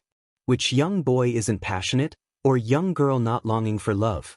Seeing this scene and recalling Li Dongliang's words, a look of displeasure crossed Qian Jinfeng's face. That Anai Yang. Not content with running her business, she even dared to flirt with her own son. So young, yet so calculating. Qian Jinfeng glanced at Li Wei and said sweetly, "Xiao Wei, it's hot outside. Why don't you go back inside and study?" "Okay." Li Wei glanced hurriedly at Anai Yang before turning to go inside. Qian Jinfeng turned to Anai Yang, all smiles. "Yang Yang, have you sold all your noodles this morning?" Qian Jinfeng was a diligent housewife. Every morning she would cook on time, unaware that Anai Yang's pickled fish noodles at the morning market were selling out. So every time Anai Yang told them she had sold out, they thought she was boasting. Anai Yang nodded, "Yes. Auntie, I have done my cleaning here. I'm heading home." "Go ahead." Qian Jinfeng waved at Anai Yang. Once Anai Yang had left, Qian Jinfeng called into the house. "Xiao Wei, we have to remain grounded in life. Don't always think about shortcuts or getting carried away. For example, when choosing a girl to marry, shouldn't the couple come from similar backgrounds?" Qian Jinfeng's voice was loud, her words a veiled criticism, causing Anai Yang to frown in confusion. Although Anai Yang didn't fully understand what Qian Jinfeng was hinting at, she knew that those words were intended for her to hear. It seemed she needed to work harder, strive further, to buy her own shop and no longer depend on others. After leaving the shop, Anai Yang went to the vegetable market and bought more than 30 fish and a rooster. Why a rooster? Because it was cheaper than a hen, costing only 3 yuan. A hen would cost 6 yuan. The rooster was over 4 pounds, plenty for 3 people to eat. Once she returned home and had finished eating, Anai Zuihua had already prepared the rooster. "Yang Yang, how should we cook this chicken tonight?" Anai Zuihua had taken Anai Yang's advice to heart. She was no longer wearing her old, worn-out clothes, but the batwing shirt and bell-bottom pants she had tried out the night before. She had even put on a bra. She looked beautiful and confident. Anai Yang stroked her chin thoughtfully. Let's have roasted chicken tonight." Roasted chicken, with its golden crust and juicy meat, neither too dry nor too greasy. Just the thought of it made one's mouth water. Roasted chicken? This was the first time Anai Zuihua had heard of it. She only knew 2 ways to cook chicken, either braised in soy sauce or in clear broth. How was chicken roasted? With these thoughts in her mind, Anai Zuihua couldn't help but voice her doubts. Anai Yang explained with a smile, "Well, roasted in our bread baking oven." The bread oven was a natural oven that could roast anything. Anai Zuihua didn't ask any more questions and said, "I'll go start the fire now." Anai Yang nodded. "I'll start marinating the chicken." The mother and daughter worked in perfect harmony. By the time Anai Yang was done marinating the chicken, the bread oven was preheated. Anai Yang carefully placed the chicken in the oven. Roasting chicken was a lengthy process, and she took this opportunity to attend to other tasks. In the afternoon, a drizzle began to fall. Little Anai Yun was sleeping on her bed. The fish had been filleted, and both the fish soup and sour plum soup were stewing on the stove. Although Anai Yang could have used this opportunity to rest, she was someone who couldn't stand idleness. Seeing Anai Zuihua beside her, Anai Yang suddenly had a new idea. "Mom, shall I teach you to read?" Chapter 96. The little girl is quite capable. Anai Zuihua is a bona fide country folk, deeply influenced by the tradition of favoring males over females, and has received no formal education from childhood. As a child, her days were filled with picking pigweed and toiling in the collective farm to earn work points. However, such conditions were not unique to Anai Zuihua. Many rural women her age were illiterate. Some have even never stepped foot outside their county their entire life. Read the alphabet? Zuihua was taken aback at first, then bursted out laughing. "At my age? Learn to read?" Illiteracy was a significant problem and incredibly inconvenient. Every time Anai Zuihua held out a stack of papers to ask Anai Yang which were important and which could be thrown away, it tugged at Anai Yang's heartstrings. Especially in the advanced information technology era, being illiterate was practically paralyzing. If she was going to relive her life, Ni Yang wanted to change not only herself but also her mother. She was determined to help Ni Tsuehua become a little better than before. You have to learn, insisted Ni Yang very seriously. Mom, you're only 36. There's no limit to what your future can hold. Being illiterate is a laughing matter out there. At that, Ni Tsuehua was dumbfounded. Did her future truly hold unlimited possibilities? Back in the countryside, everyone was illiterate, so she didn't feel out of place. But ever since she arrived in Beijing and started interacting with the local villagers, Ni Tsuehua had come to realize her own shortcoming. Like when that disdainful woman, Wang Jinfang, from the village covertly ridiculed her for being an illiterate, she didn't even know what being an illiterate meant. And she had just laughed along with everyone else. It wasn't until much later that she found out illiterate meant not knowing how to read or write, being uneducated. Thinking about this, the smile on Ni Kuihua's face gradually faded. Looking up at Ni Yang, she asked, Yang, can I still learn now? With such an outstanding daughter, she as a mother must not hinder her progress. Ni Yang nodded. Yes, of course. Mom, you're so clever. I'm sure you'll pick it up. Determined to stand strong and no longer be a burden to her daughter, Ni Tsuehua decided to follow Ni Yang's advice and learn the alphabet. Ni Yang took 2 notebooks and a pair of pens out of the house. Mom, first let's learn to write your name. All right. Ni Tsuehua nodded in agreement. Ni Yang had a beautiful handwriting. Small regular script, each stroke distinct and forceful, as if printed straight from a textbook. Although Ni Yang had an elegant, passionate yet rough penmanship as well, it wasn't appropriate to show it off as she was teaching Ni Tsuehua how to read and write. Our Yang has such beautiful handwriting. Although Ni Tsuehua was illiterate, she could tell beautiful from ugly, and her eyes were filled with pride. Ni Yang handed the pen to Ni Tsuehua. Why don't you give it a try? Ni Tsuehua nervously accepted the pencil. These hands had tilled the soil, planted the seedlings, done all sorts of strenuous work, but strangely couldn't seem to hold a pen properly today. Ni Yang's writing lines were straight and clear, while hers were a messy, zigzagging scrawl, and to make matters worse, her hands were uncontrollably trembling. Just as Ni Tsuehua was feeling stupid and useless, Ni Yang leaned over, gently held Ni Kuihua's pen-holding hand and slowly guided her, stroke by stroke. Mom, it's like this for everyone the first time they learn to write. Don't get disheartened. My first handwriting was even worse than yours. They say teaching elderly people and children literacy is the most challenging. But Ni Tsuehua was neither elderly nor a child, and she was clever to boot, hence Ni Yang believed that she could definitely teach her well. Ni Tsuehua then said, But Yang, your handwriting is so beautiful now.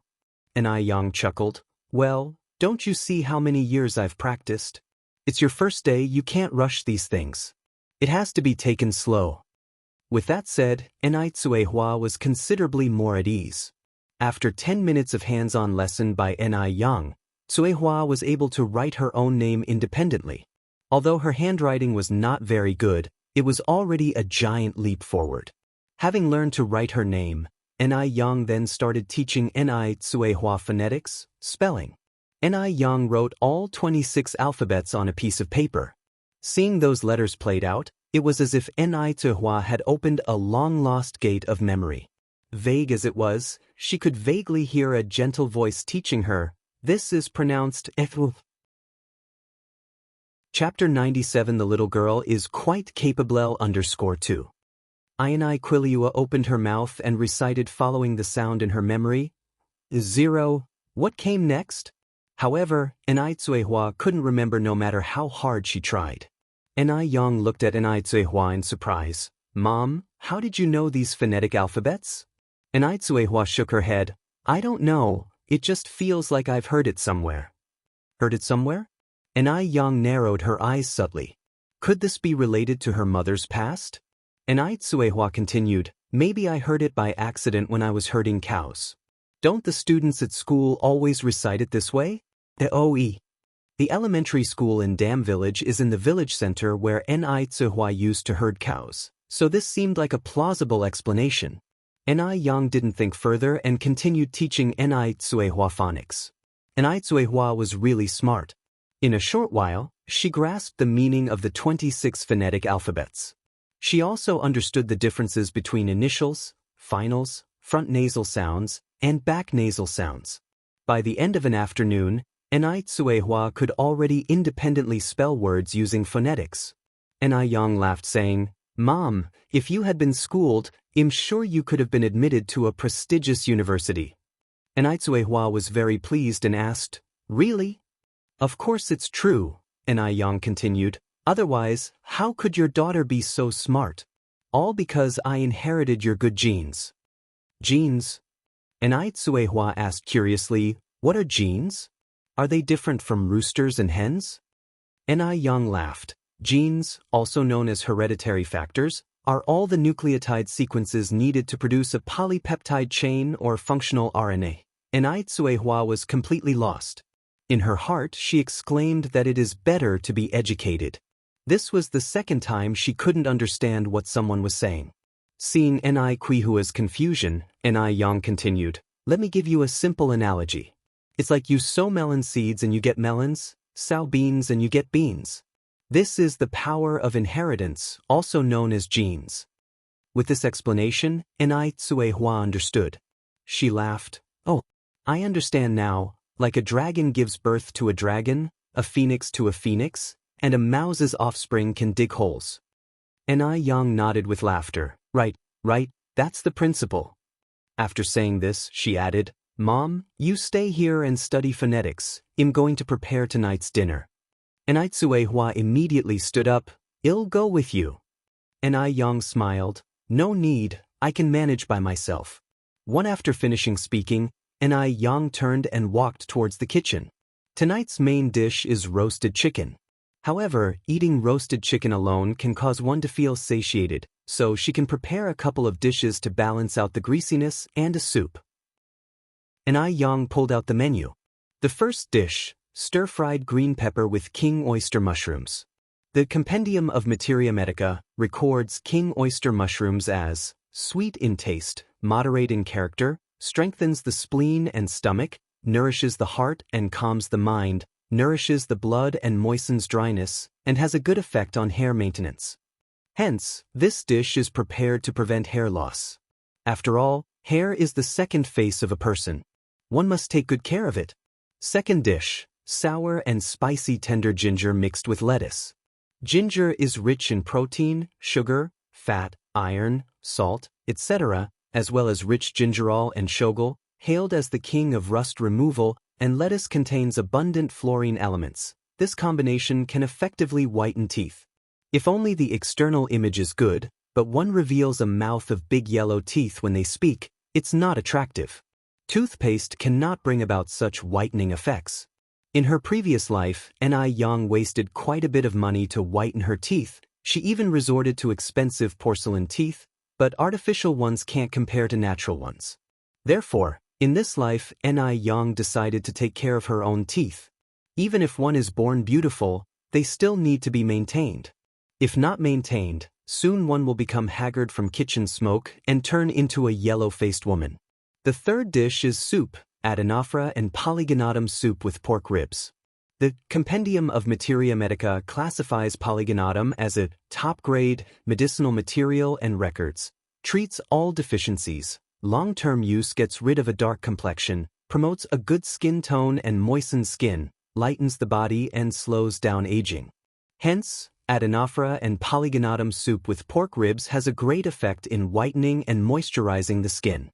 After deciding on what to eat for the night, Ni Yang began to prepare. Having prepared all these dishes, night gradually fell. Ni Tsuehua was collecting clothes in the yard. She was very focused, reciting the 26 phonetic alphabets while collecting clothes and didn't even notice when Ni Yang passed by her. Chapter 98 The little girl is quite capable. _3. Ni Yang walked to the oven, and as soon as she opened the little door of the oven, she was greeted with an alluring aroma of roasted chicken. No franchises such as KFC, McDonald's, or Howdy can compare to the aroma of the chicken roasted in this oven. Enai Yang wasn't initially hungry, but upon catching this aroma, her mouth began to water uncontrollably. It was indeed too fragrant. Soon, the aroma filled the entire yard. The moment Enai Chenge entered the yard, she smelled the aroma and exclaimed, Yang, what delicious dish are you cooking again? She felt incredibly lucky to have met Enai Yang on the train. Enai Yang, carrying a dish, walked out of the kitchen and smiled. Can you guess? Enai Chenge took a sniff. It smells so good, I guess it must be meat? Enai Tsuehua approached from the side. Sister Ching, can you guess what meat it is?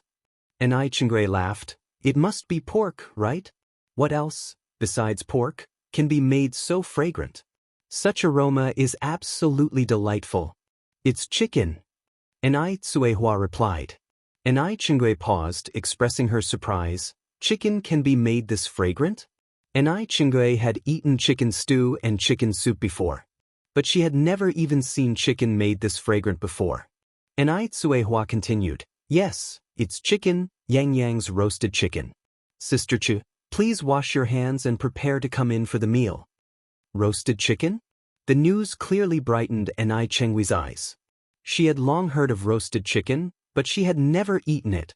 Because some areas in the country are not fully equipped yet, it's not easy to get to eat roasted chicken. However, she heard from others that roasted chicken was indeed delicious. Enai Chenghui couldn't resist swallowing her saliva. All right, I will be right there. She immediately went to the well to wash her hands. When Enai Chenghui came to the living room after washing her hands, Enai Yang had already prepared the meal and set the bowls and chopsticks. But the first thing Enai Chenghui noticed was not the food, but Enai Tsuehua.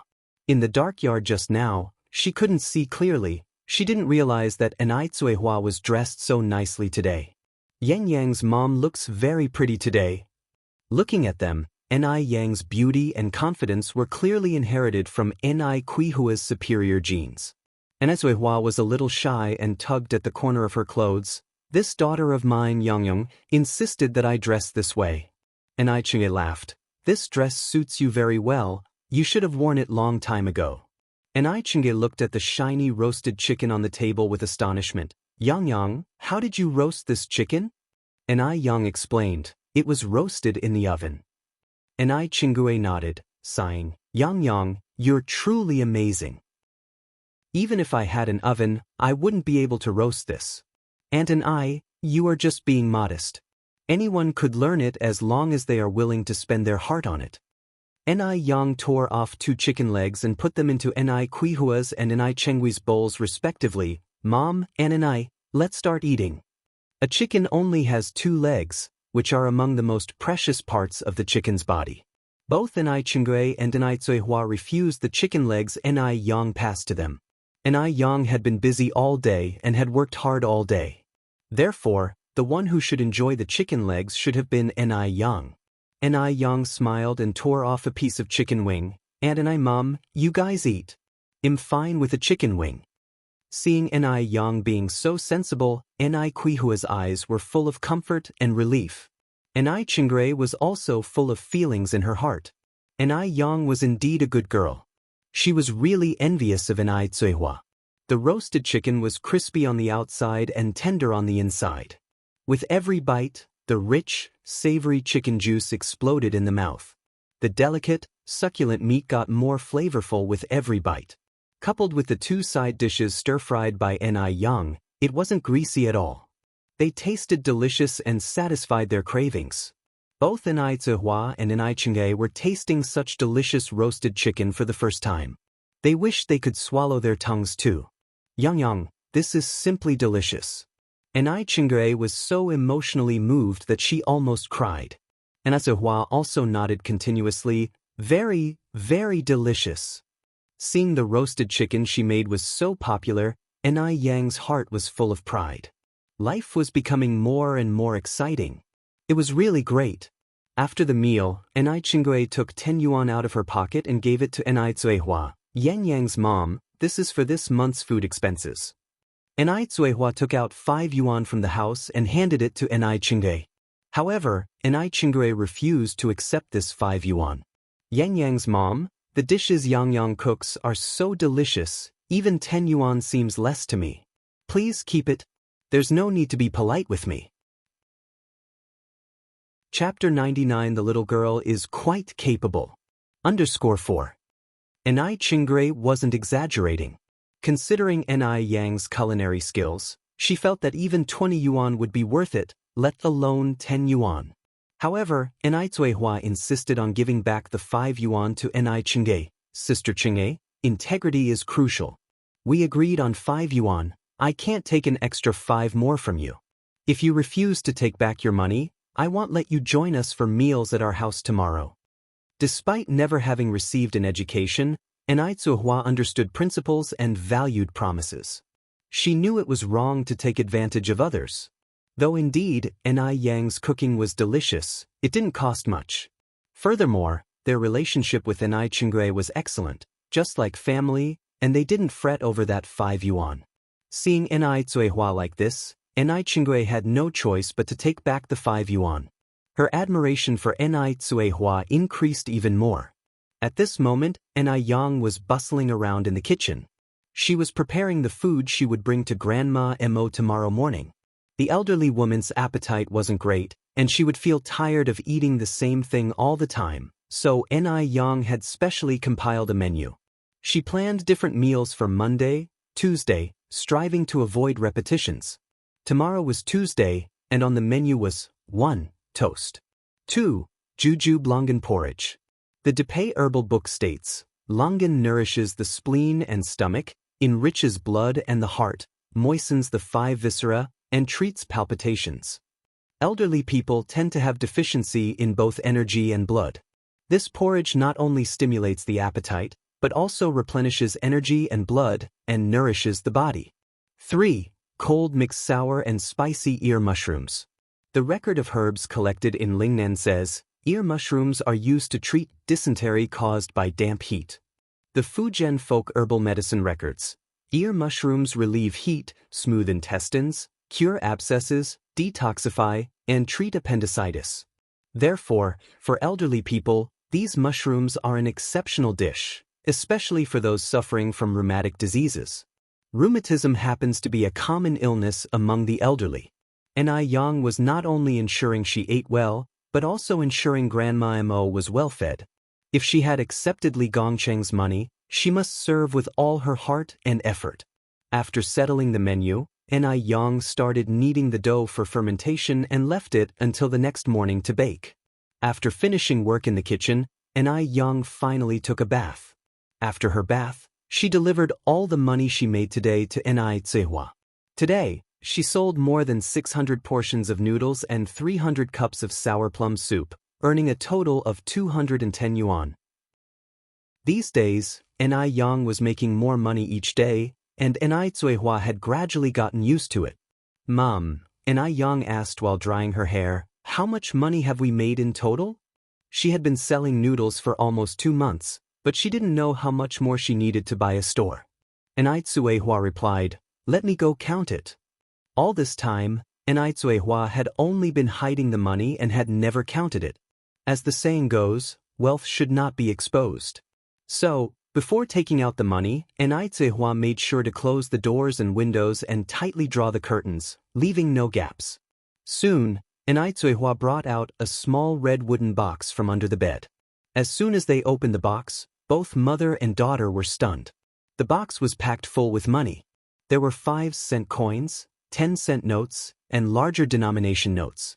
Ni Zuihua had been too busy to notice when she put the money in that the box was already filled to the brim. That's a lot of money. Ni Yang emptied all the money on the bed, and her eyes sparkled. Ni Zuihua exclaimed in surprise, I've never seen so much money in my entire life. Thinking that her daughter earned all this money made Ni Zuihua swell with pride. Her daughter was truly amazing. Mum, let's count how much we have. Okay, Ni Zuihua nodded her head. Mother and daughter sat down on the bed and began counting money. About 15 minutes later, after counting all the money on the bed, Ni Yang said, I have 4,965 yuan and 3 cents. How much do you have, Mum? Suppressing her surprise, Ni Zuihua replied, I have 3,035 yuan and 97 cents. How much is that in total? Without hesitation, Yang said, "That's 8,001 yuan in total." Hua swallowed hard and said incredulously, 8,000 yuan? Oh my God! How could it be so much money? Hua could never have imagined she would have so much money. 8,000 yuan. This sum was more than what an average person would earn in several years. That's terrifying. In contrast to Hua's shock, Yang's face didn't show any particular expression.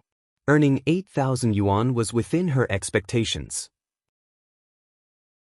Chapter 100. The little girl is quite capable. _5. It was precisely because the 80s were full of business opportunities that money came in fast. Yang laughed and said, "Mom, don't be surprised. Actually, 8,000 yuan isn't much. The shop I'm interested in is 508 yuan per square meter, and it's a total of 50 square meters, requiring more than 20,000 yuan. The money we have right now isn't even half of that amount." All calculations done, she realized that if she worked hard, she could buy a store by the end of the year. In the future, the price of real estate in Beijing had already risen to astronomical heights, especially for retail spaces. Therefore, Yang decided to buy more shops and houses to hold on to. When she no longer needed to do the noodle business in the future, Hua could just sit at home and collect rent. When she thought of a promising future, Yang couldn't help but smile. Chengge exclaimed in surprise, "Why are stores so expensive?" Yang laughed and said, "Because the location is not bad, this price is already a bargain."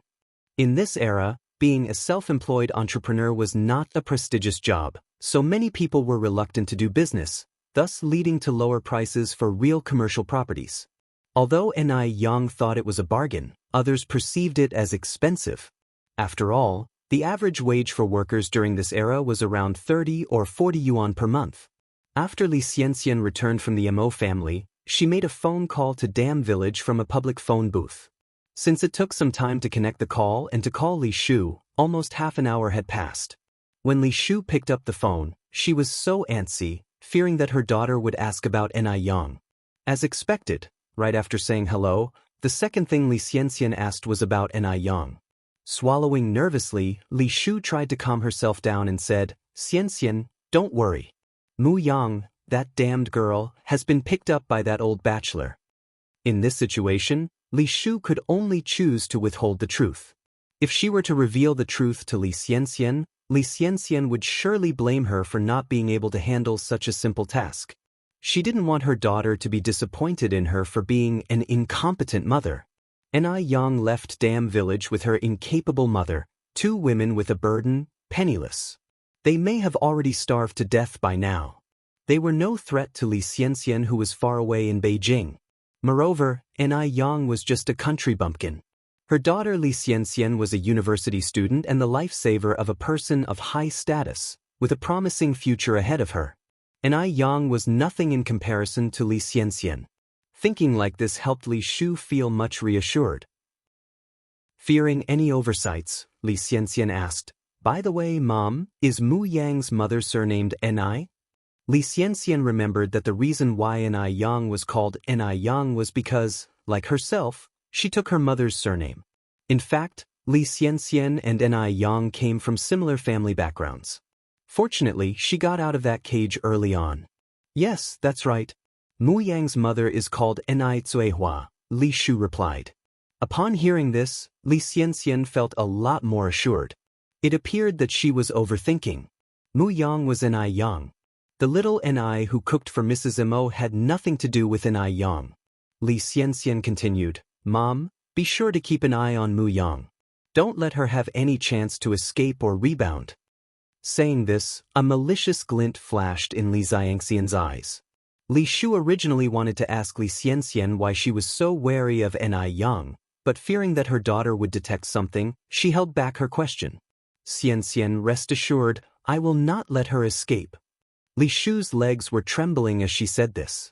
Thankfully, she didn't tell Li Xianxia the truth just now. Otherwise, who knows how angry Li Xianxia would be. Li Xianxia continued, "Right, I sent you some money a few days ago. You should receive it in a few days. Don't forget to collect it at the post office." "All right, Xianxia." I got it. Li Shu replied, take good care of yourself out there. Don't let me worry about you. Li Xianxia casually replied a few sentences before hanging up. At the same time, the rock hanging in her heart finally fell to the ground. Li Shu, having hung up the phone on her end, also breathed a sigh of relief. No, she needed to go back and pray to the Bodhisattva, hoping that the Bodhisattva would bless that little wretch, Ni Yang, to die early. Otherwise, she would always feel restless. Chapter 101 The little girl is quite capable. _6. Mo family. While tidying up the living room, Mrs. Mo suddenly discovered a glass bottle in the bag that Li Gongqing had sent over in the morning. The bottle held a deep purple-red liquid that looked very appealing. So, Mrs. Mo placed a call to Li Gongqing to inquire. Upon hearing his explanation, Mrs. Mo asked puzzledly, sour plum soup? The kind that you can drink? Li Gongqing responded, yes, exactly. This was made by Boss Xiaoni. It tastes good. You could give it a try, madam. Having full trust in Ni Yang's cooking skills, after hanging up the phone, Mrs. Mo opened the bottle of sour plum soup, poured a cup, took a small sip, and then couldn't help but drink all the soup in the cup in one gulp. It was delicious. Mrs. Mo had never tasted such good sour plum soup before. Just then, Mo Qishan walked in from outside. Mrs. Mo beckoned Mo Qishan, saying, Old Six, come here, Mom has something good for you. What is it? Mo Qishan approached curiously. Mrs. Mo poured the last bit of sour plum soup into the cup and passed it to Mo Qishan. Try this. I guarantee, you've never had such delicious sour plum soup. Sour plum soup? Sweet? Mo Qishan frowned. In his life, he despised sweet things the most. Just as he was about to turn it down, Mrs. Mo continued, Go ahead, give it a try. It really tastes good. Wouldn't your mother deceive you? Dubious, Mo Qishan took over the cup and tentatively took a small sip. The flavor was surprisingly good. It was sour and sweet, delightful to the taste. And it carried with it a hint of osmanthus fragrance. Tasted better than any other beverage he had ever had. Gulp, gulp. Mo Qishan finished the sour plum soup in the cup in one gulp, and even had a lingering taste for it. Mrs. Mo chuckled. See, didn't I tell you it's delicious? Mo Qishan nodded. Indeed, it's pretty good. Mom, where'd you get such a treasure? Upon hearing this, Mrs. Mo immediately told Mo Qishan about the pickled vegetable noodles and praised Ni Yang from start to finish. For some reason, whenever he heard this name, Ni Yang's beautiful face appeared in Mo Qishan's mind. The little girl was talented. Having only met her once, she made him feel head over heels. It seemed he had to start dealing with a few things. It shouldn't affect his pursuit of his future wife. What are you laughing at? Mrs. Mo asked in curiosity, as she watched Mo Qishan. Mo Qishan replied with a serious face, I'm happy, Mom. You've got an appetite, everything tastes good, and you're incredibly healthy. Why wouldn't I, as your son, be happy? You rascal, only think of amusing your mom. Mrs. Mo patted Mo Qishan's shoulder cheerfully. Then Mo Qishan took out a high-end gift box. Mom, I also have a gift for you. Open it and see. Mrs. Mo was stunned at first, then opened the box. Inside it was a set of emerald jewelry in excellent condition. The magnificent green shade of the jade was clear and unblemished, reminiscent of a pure jade spring, tranquil and elegant with a vibrant verdant luster, without a trace of flaws, dazzling yet exuding a soft, dignified aura. One can tell at a glance that it was worth a fortune. Mo Qishan asked, Mom, do you like it? Satisfied with her son's filial piety, Mrs. Mo burst into laughter. Like it? Like it? Anything given by her son, even if it's a useless piece of stone, she would also love it. She promptly had the maid store away the set of jewelry, then took out 2 cards from her pocket and handed them to Mo Qishan. You rascal, keep these cards? Deep down Mrs. Mo was aware of the value of that jade jewelry set. Probably, this rascal spent all his money just to cheer her up. What a rascal! At least he's filial. It was worthwhile doting on him so much. Mo Qishan declined. I am so grown up now, do I still need money from you? I do have money. You don't have to worry about me. Chapter 102 Mr. Mogg, his new attracting move? _1 Rich? This was already the umpteenth time that Mo Chishan had told Mrs. Mo that he was rich, but Mrs. Mo never actually took his words to heart. After all, Mo Chishan had dropped out of school in his second year of high school, even disappearing for a while, and never continued his education afterwards. He didn't even complete high school, let alone university. So, at most, you could say Mo Chishan had a junior high school education. Nowadays, factories were only hiring those with at least a high school diploma. Moreover, Mo Chishan wasn't holding any positions in any of the Mo family's businesses either. So, how could a man with so much free time have any money? Don't put on a brave face in front of your mother, put your money away. Mrs. Mo gently patted Mo Chishan's hand and said meaningfully, "My dear sixth child, I never expected you would make a big success in this life. As long as you are safe and sound, that's all that matters. Our family has lots of money, all of which I am saving for you, so you don't have to worry about the future.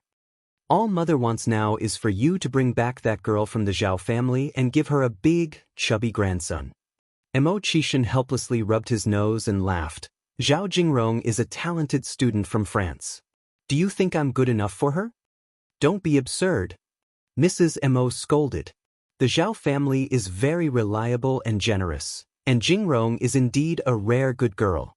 You two have been betrothed in advance, and they definitely won't renege on their promise." Mrs. Mo and Mo Fuhai were on the same page. They both placed their utmost trust in the Zhao family. Generous? The people of the Zhao family really were generous indeed. Mo Chishan chuckled and remained silent. After going upstairs, Mo Chishan made a phone call. Mo Chishan held the phone, and unlike his usual casual demeanor, he appeared composed and somber. If others were to see him now, they would surely be taken aback. When did a usually unproductive and idle person start to emanate such a powerful aura? "Hello, it's time to leak the news to the Zhao family." After uttering this sentence, Mo Chishan hung up the phone. In the blink of an eye, Mo Chishan reverted back to his usual self, as if what had just happened was merely an illusion. The next day, she had to prepare breakfast for Mrs. Mo, and Yang got up at 3 o'clock in the morning. Unexpectedly, Taiyahua had woken up even earlier.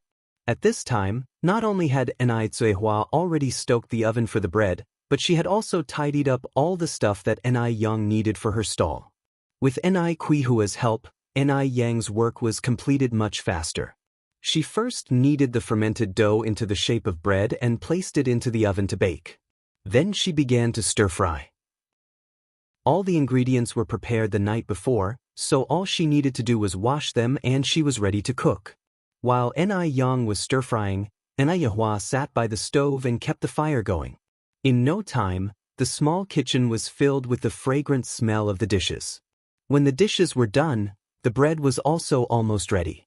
Yang made a dozen or so loaves of bread. She took 2 with her to give to Mrs. Mo, ate 1 herself, and left the remaining 7 for Taiyahua and Ching'e.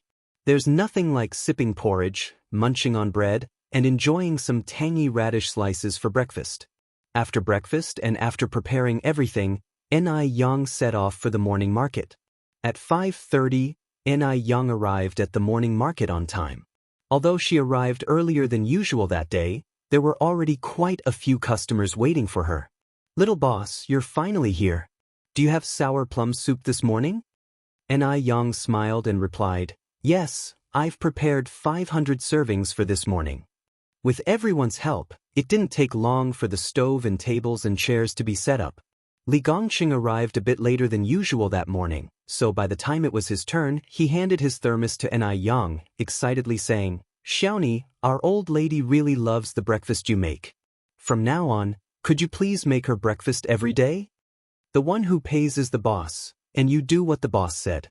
Yang took the thermos and, smiling, said, "No problem, it's my duty. Does the old lady want the usual breakfast this morning?" Li Gongqing nodded, "Yes, and also a cup of sour plum soup." Although Head had sour plum soup before, those soups didn't taste even 1/3 as good as the one made by Yang. After a sip, Li Gongqing fell in love with that taste. It was simply amazing. When Li Gongqing arrived at the Mo family after eating his noodles, it was exactly 7 o'clock. At this time, Mrs. Mo had been waiting impatiently in the living room. Mrs. Mo. Chapter 103 Mr. Mogg, his new attracting move? _2. Xiaoli. Seeing Li Gongqing, Old Lady Mo excitedly stood up.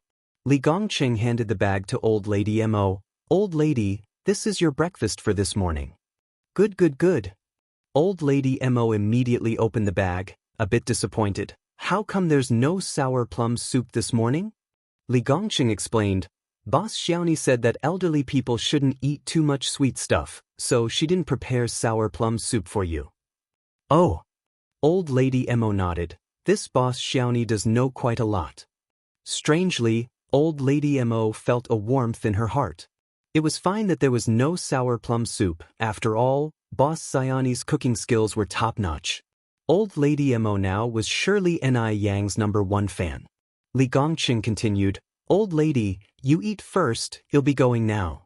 Yep, go ahead with your work. As soon as Li Gongqing left, Old Lady Mo opened the thermos box. The thermos box and yesterday's are in pairs. In total, there were 3 layers. The first layer was juju blongan porridge. The second layer was sour and spicy ear mushrooms. The third layer contained 2 items wrapped in oil paper. It was unclear what they were. Old Lady Mo was curious. As she unwrapped the oil paper layer by layer, a fragrant sweet milky aroma immediately hit her face. What met her eyes was a golden, glistening bread. The crust was crispy and the inside fluffy and delicate. As she gently broke it apart, steam could be seen emanating from inside. It smelled delicious. Old Lady Mo took a deep breath. This Xiaoni really did surprise her every morning. Old Lady Mo had eaten buns and steamed buns, as well as bread bought from outside, but this was the first time she had eaten such tasty bread. The taste, it was simply amazing. Why was she so fond of Xiaoni? Unconsciously, Old Lady Mo developed a fondness for this Xiaoni whom she had never met before. Not long after, Mo Baichuan came down from upstairs, he actively greeted Old Lady Mo. Good morning, Grandma. Chuan, come here, join your grandma for breakfast. Old Lady Mo waved at him. Mo Baichuan did as she said and walked over. Old Lady Mo handed the remaining bread to Mo Baichuan. Mo Baichuan refused lightly. I don't have an appetite in the morning, Grandma. I'm just going to watch you eat. No appetite? Old Lady Mo laughed. Chuan, I guarantee after you eat something Xiaoni made, you will immediately get your appetite back. Xiaoni? Ni Yang? This was made by Ni Yang? Mo Baichuan subtly squinted his eyes. Ni Yang, you really have overreached yourself. Despite being indifferent to him, she managed to make his family so happy behind the scenes. Wasn't this a classic case of playing hard to get? Old Lady Mo continued, Chuan, why don't you take a bite? I was just like you before, didn't have much of an appetite. But ever since I started eating food prepared by Xiaoni, it got much better. Who wants to eat something made by a woman with ulterior motives? Mo Baichuan hid all his displeasure at the bottom of his eyes, then said, Grandma, I really can't eat. All right, I have something else to do, I have to go now. Before Old Lady Mo could react, Mo Baichuan's figure had already disappeared outside the door. This damned kid. Old Lady Mo sighed helplessly. The Zhao family had 2 sons and 1 daughter. The daughter, Zhao Jingrong, had been spoiled from a young age. Zhao Jingrong was 3 years younger than Mo Qishan, 24 this year. 24-year-old Zhao Jingrong had an excellent reputation in Beijing's circles of wealth. Not only was she beautiful, but she was also a talented student who studied abroad in France. If it wasn't for her engagement with Mo Qishan, her doorstep would probably have been worn out by suitors. Early in the morning, everyone in the Zhao family was gathered in the living room, the atmosphere a bit heavy. Zhao Baoxing looked up at his beloved daughter. Jingrong, I heard that the youngest Mo lad has returned. What's your opinion on this matter? Zhao Jingrong carelessly replied while blowing on her freshly painted nails. He's back, what does it have to do with me? Zhao Baoxing continued. Jingrong, have you forgotten? You are still engaged to him? Zhao Jingrong chuckled lightly. Engagement? Whoever agreed to this engagement can go ahead and marry. How dare that useless Emochishan dream of marrying her, a swan, just because he's a toad? In his dreams, Zhao Baoxing was left speechless by his precious daughter. This engagement, after all, had been arranged by them, the parents. The Mrs. Zhao on the side leisurely interjected, the engagement back then was just verbal, it doesn't really count for anything, right? Chapter 104 Mr. Mog, his new attracting move? _3. Zhao Baoxing lamented, but we have accepted the token from the Mo family. In the beginning, Emochishan was arguably an once-in-millennium genius. At the age of 3, Emochishan could recite all Tang and Song dynasty poetry. At 4, he could mentally calculate any addition, subtraction, multiplication, or division problem. At 5, he could discuss 5,000 years of Chinese history, even in more detail than historical records. At 6, he started first grade, and at 7 he skipped to third grade. The Zhao family would not have arranged a marriage with the Mo family so early on if it weren't for this. The Zhao family was certain that Emochishan's future was beyond measure. Who could have expected that they had overestimated him, making the wrong gamble? They all had high hopes for Emochishan, but to their surprise, Emochishan lost his genius, becoming gradually a mere ordinary person. He even became less than an ordinary person. At the very least, an ordinary person knows to work and earn a living to support the family, whereas Emochishan was capable of nothing but idleness. Madame Zhao was dismissive. So what if we accepted a token? We can just return it. This isn't a big deal. Zhao Baoxing sighed, but one should not be so fickle in life. Besides, we have decades of friendship with the Mo family. How can we maintain this relationship if we break off the engagement? Madame Zhao cried out, not break off the engagement? So are you suggesting that our Jingrong be married to that good-for-nothing? Is friendship more important than our precious daughter? Mom is right. I'd be the first to object if we marry our sister to Emochishan. Zhao Zijuan, the oldest son of the Zhao family, clearly expressed his opinion. Zhao Zi, the second son, echoed, I also object to marrying our sister to Emochishan. That good-for-nothing Emochishan is absolutely unworthy of their precious sister. Their sister deserved the world's best man. Jingrong. Zhao Baoxing looked up at Zhao Jingrong. What do you think?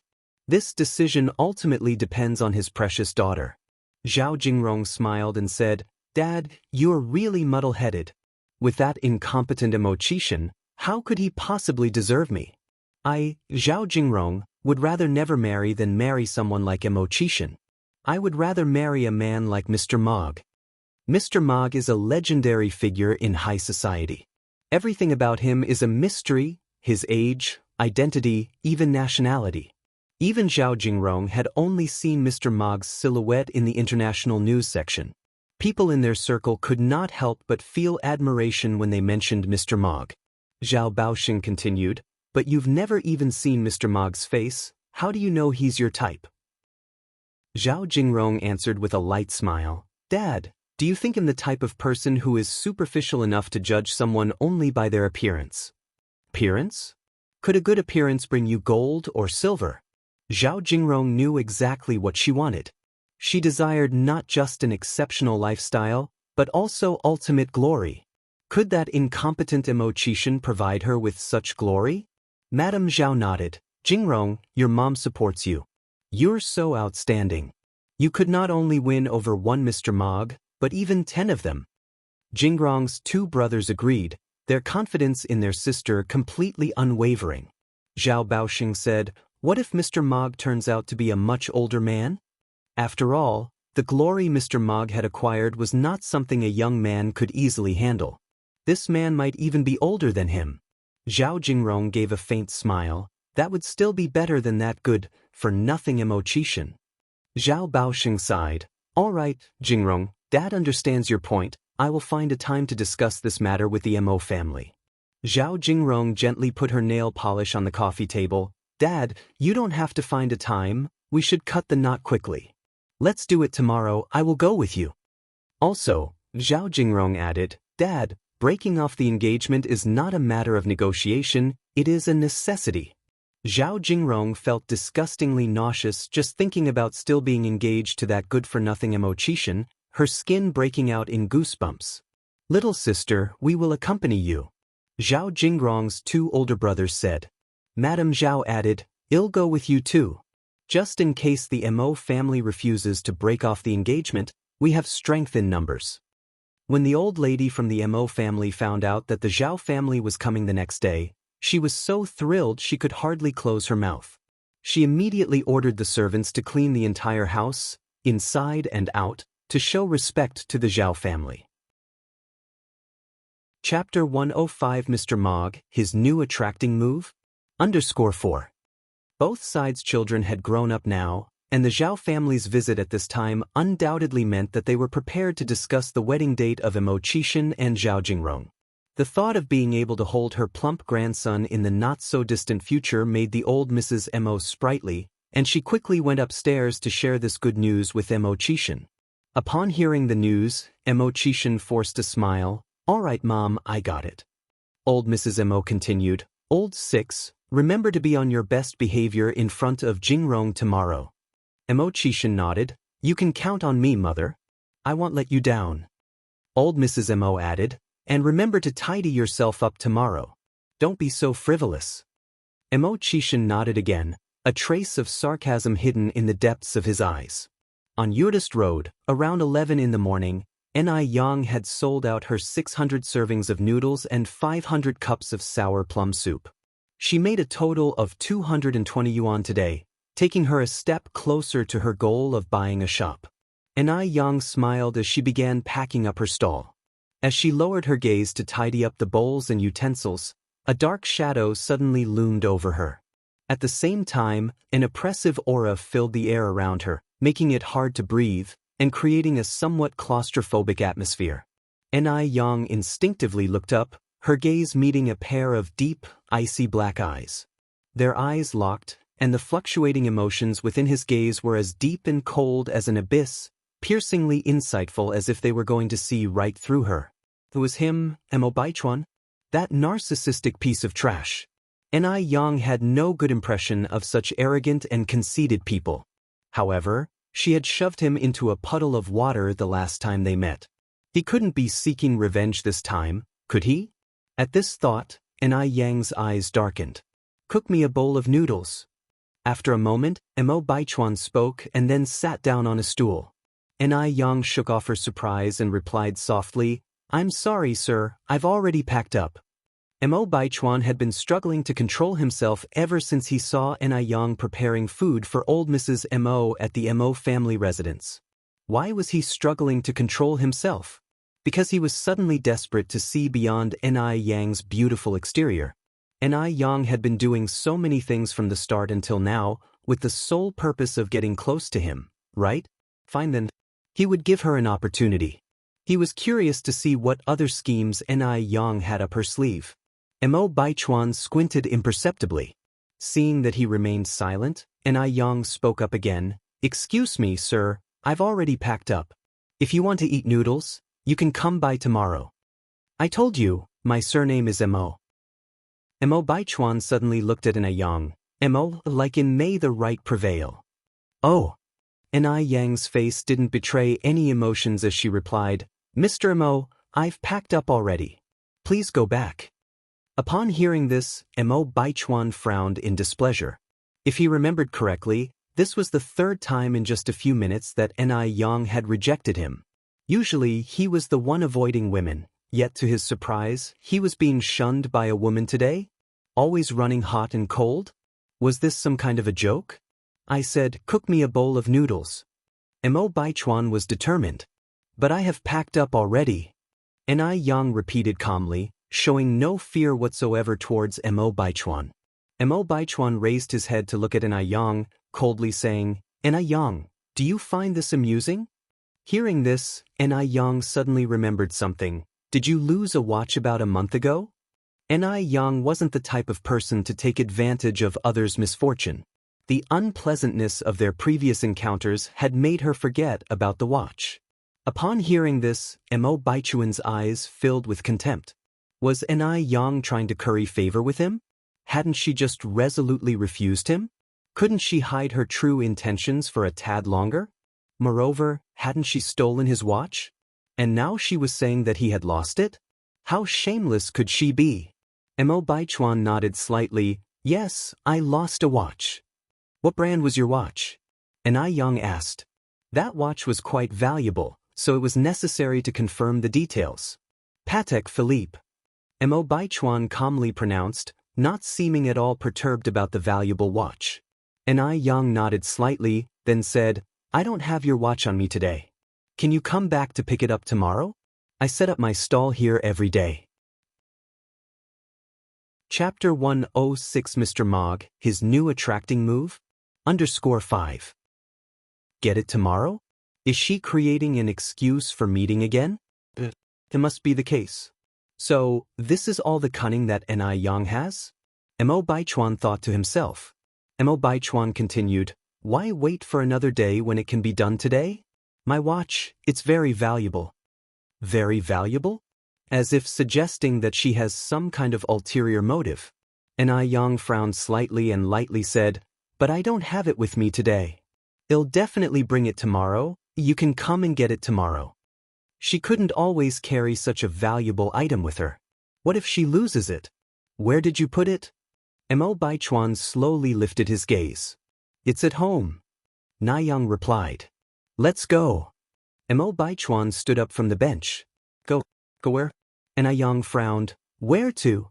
To your home. Mo Baichuan said with an indifferent tone, and then added 3 more words. To get the watch. Go to her home? Naiyang frowned slightly. The social climate wasn't that open yet. What would it mean if she brought back a man to her house for no reason? Seeing her reaction, Mo Baichuan continued, You don't want to return it to me? Are you serious about going? Enai Yang raised an eyebrow slightly. Mo Baichuan maintained a calm expression. Of course, I am. Okay. Enai Yang nodded. Since you insist on going, then wait for me. I need to clean up here before I can go home. Mo Baichuan nodded slightly, concise in words. With Mr. Mo Baichuan standing there, the air around him seemed inexplicably colder. Consequently, the number of passers-by turning their heads back increased.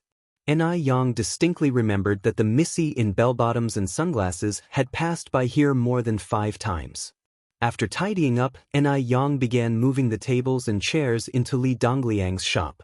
The shop wasn't far from here. From Mo Baichuan's perspective, he could clearly see the young man in white standing at the door, laughing and talking with Enai Yang. It seemed like he even handed something to Enai Yang. Most importantly, Enai Yang actually accepted it. Seeing this, Mo Baichuan's face darkened involuntarily. A girl from a good family, chatting so happily with a man under the bright daylight. And wasn't Enai Yang playing hard to get with him just now? Why did she turn around and flirt with someone else so quickly? Seeing this, Mo Baichuan became even more restless and strode towards Enai Yang. Mo Baichuan had a tall and straight figure, and came from a distinguished background, so he emanated an imposing aura that was hard to ignore. This strong aura quietened Li Wei, who was in the midst of a conversation.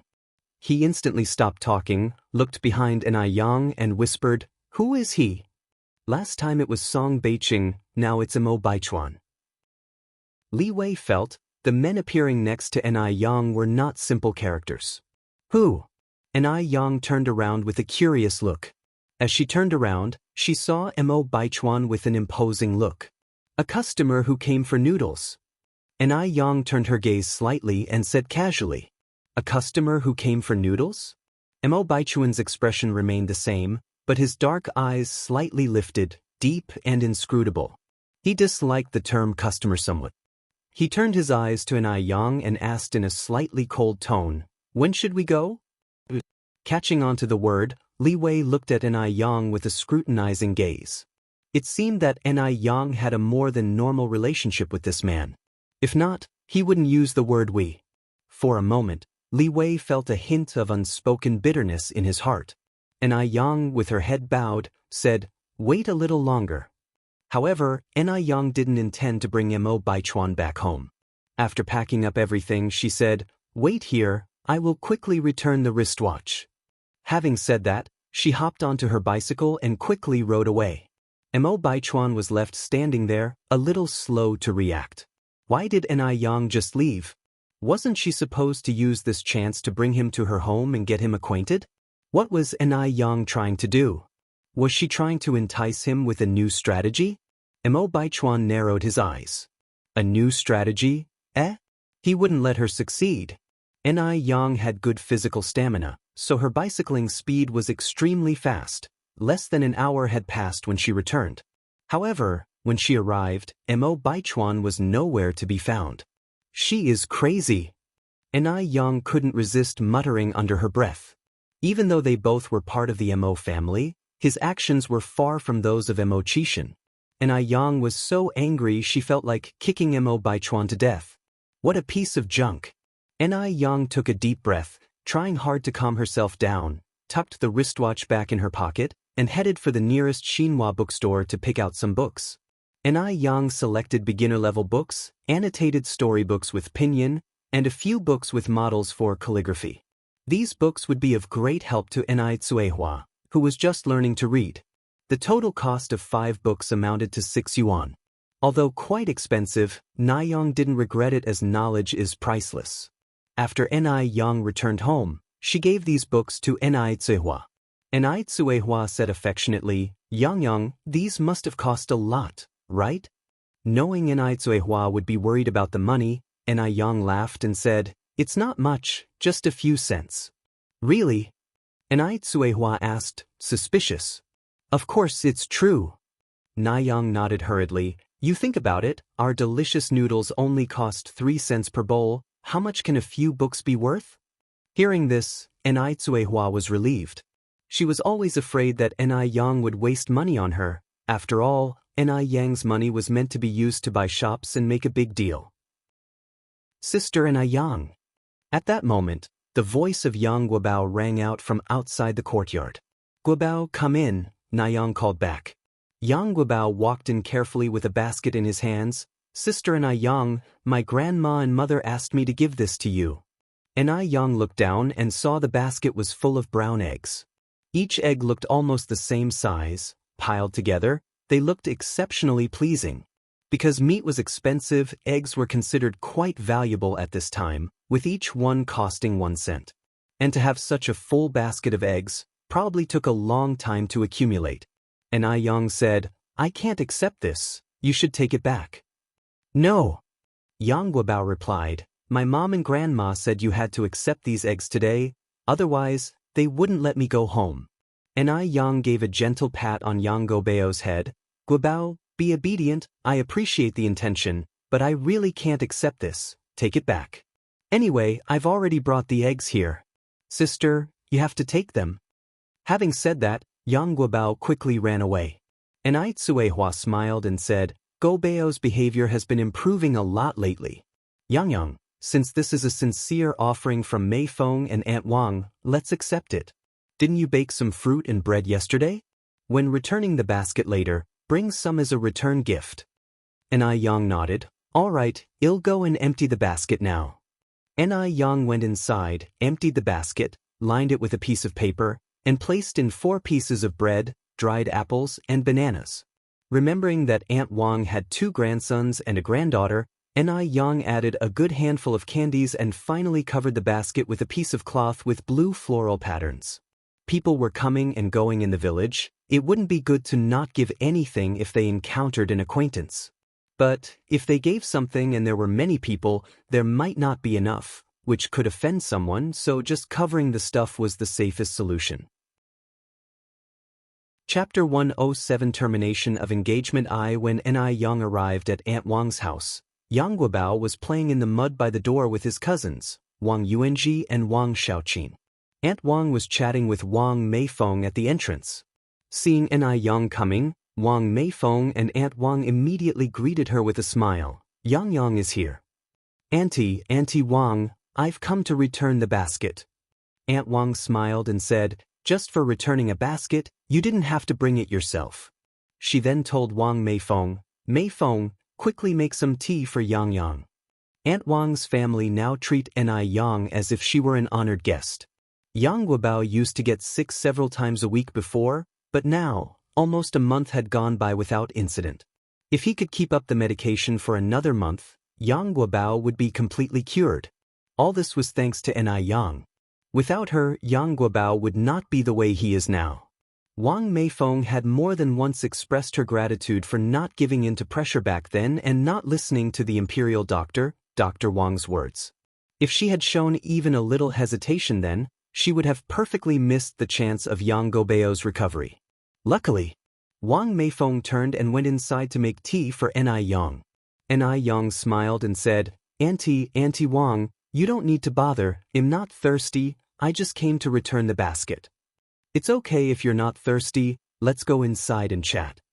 Aunt Wang led Ni Yang into the house. Ni Yang couldn't refuse Aunt Wang's kindness and had no choice but to carry the basket and go with her into the house. Yang, sit, I'll get you something good. Aunt Wang pressed Ni Yang down into a chair and then went into the inner room. At this point, Wang Meifeng also finished brewing the tea. Yang, have some tea. Ni Yang stood up immediately and accepted the teacup with both hands. Thank you, Auntie Wang. Wang Meifeng giggled. Why are you being so formal? Sit down, sit down. After a while, Aunt Wang came out of the room with 3 honey tangerines and stuffed them into Ni Yang's hands. Yang, these are honey tangerines your uncle brought back from the city a few days ago. Try them and see if they're sweet. The season for honey tangerines was not yet here. Off-season fruits were particularly expensive. Ni Yang had asked specifically when she was buying fruits before, and even a small honey tangerine sold for 50 cents apiece. 3 honey tangerines can be traded for almost half a kilo of pork. If it was anyone else, Aunt Wang would not have been able to bring out 3 at once. After all, when her own grandchildren ate them, they divided them up one segment at a time. But this was Ni Yang. As long as Ni Yang liked it, Aunt Wang would not be stingy, not even for 10. Seeing Aunt Wang's hopeful look, Ni Yang peeled a tangerine and sampled a segment. It's very sweet. Thank you, Auntie. Hearing this, Aunt Wang broke into a happy smile. Stop being so formal with me. If you like them, I can get you more. Ni Yang immediately stopped Aunt Wang's hand. Auntie, no need to. I just wanted to try one. If you carry on like this, I won't dare to visit next time.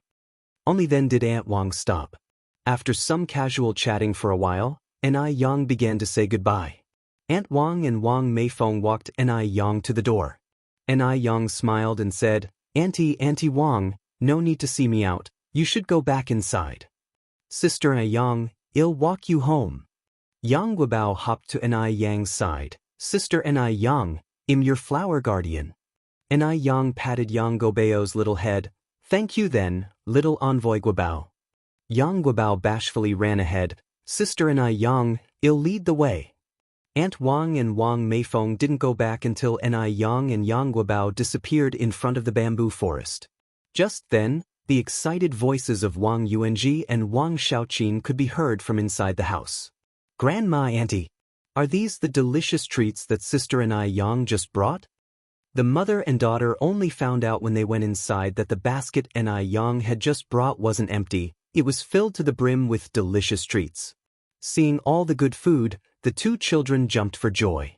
Aunt Wang picked up a piece of dried fruit, curiously asking, What's this? Wang Meifeng shook her head. Wang Xiaoqin said, It's dried fruit, baked by Sister Ni Yang in the bread oven. Grandma, you have to taste it, it's really good. Wang Yunji added, Yes, it's dried fruit. Aunt Wang asked out of curiosity, Yunji, Xiaoqin, how do you know this is dried fruit? Chapter 108 Termination of Engagement. Wang Yuanji said, Because we have eaten at Sister Ni Yang's house plenty of times. Last time, Sister Ni Yang even hosted a party for us. Ni Yang was not only beautiful but also friendly. After hosting the last party, she held several more at her home. As a result, all the children in the village loved her. Old Lady Wang tasted the dried fruit. They were crispy, and not only did they have the sweetness of fruit, but also the texture of a dessert. The taste was incredible. Old Lady Wang exclaimed, Yang Yang is such a sensible little girl. Mei Feng, after Guobao is fully recovered, you must bring your mother-in-law as well as Changjing to come and properly thank Yang Yang. Compared to other girls Yang's age who knew little about the world, like Wang Xiuhong who relied on her beauty to the point of arrogance, Yang not only understood worldly wisdom and knew how to do business, but also had excellent medical skills. Most importantly, she didn't let it get to her head. She remained grounded, humble and polite, without any hint that she thought herself better than others. Wang Meifeng nodded, Mom, rest assured, one understand. Old Lady Wang smiled and said, as long as you understand, that's good. Family. Zihua was busy in the kitchen slicing fish and stewing fish bone soup. She was efficient and quickly finished all her tasks. Afterwards, she moved a small stool next to Yun's cradle, watching the child while reading. Zihua was a smart woman who had learned to read from phonetics. The feeling of being able to recognize words was something she had never experienced before. Yang, on the other hand, was watering the vegetables in the garden. 2 months had passed, and under Kuihua's diligent efforts, the once barren vegetable garden had turned lush green. It was now growing bok choy, long beans, loofah, soybeans, potatoes, cilantro, scallions, etc., and they were growing very well. The herbs and aloe vera Yang had brought back from the mountain had grown particularly well, especially the aloe vera that had started to branch out. Those fat and large leaves made Yang want to chew on them right on the spot. After watering, Yang picked a handful of baby greens to feed the rabbits. Because these little rabbits were too mischievous, Zuhua had built a fence to keep them contained, preventing them from running around and scattering droppings everywhere.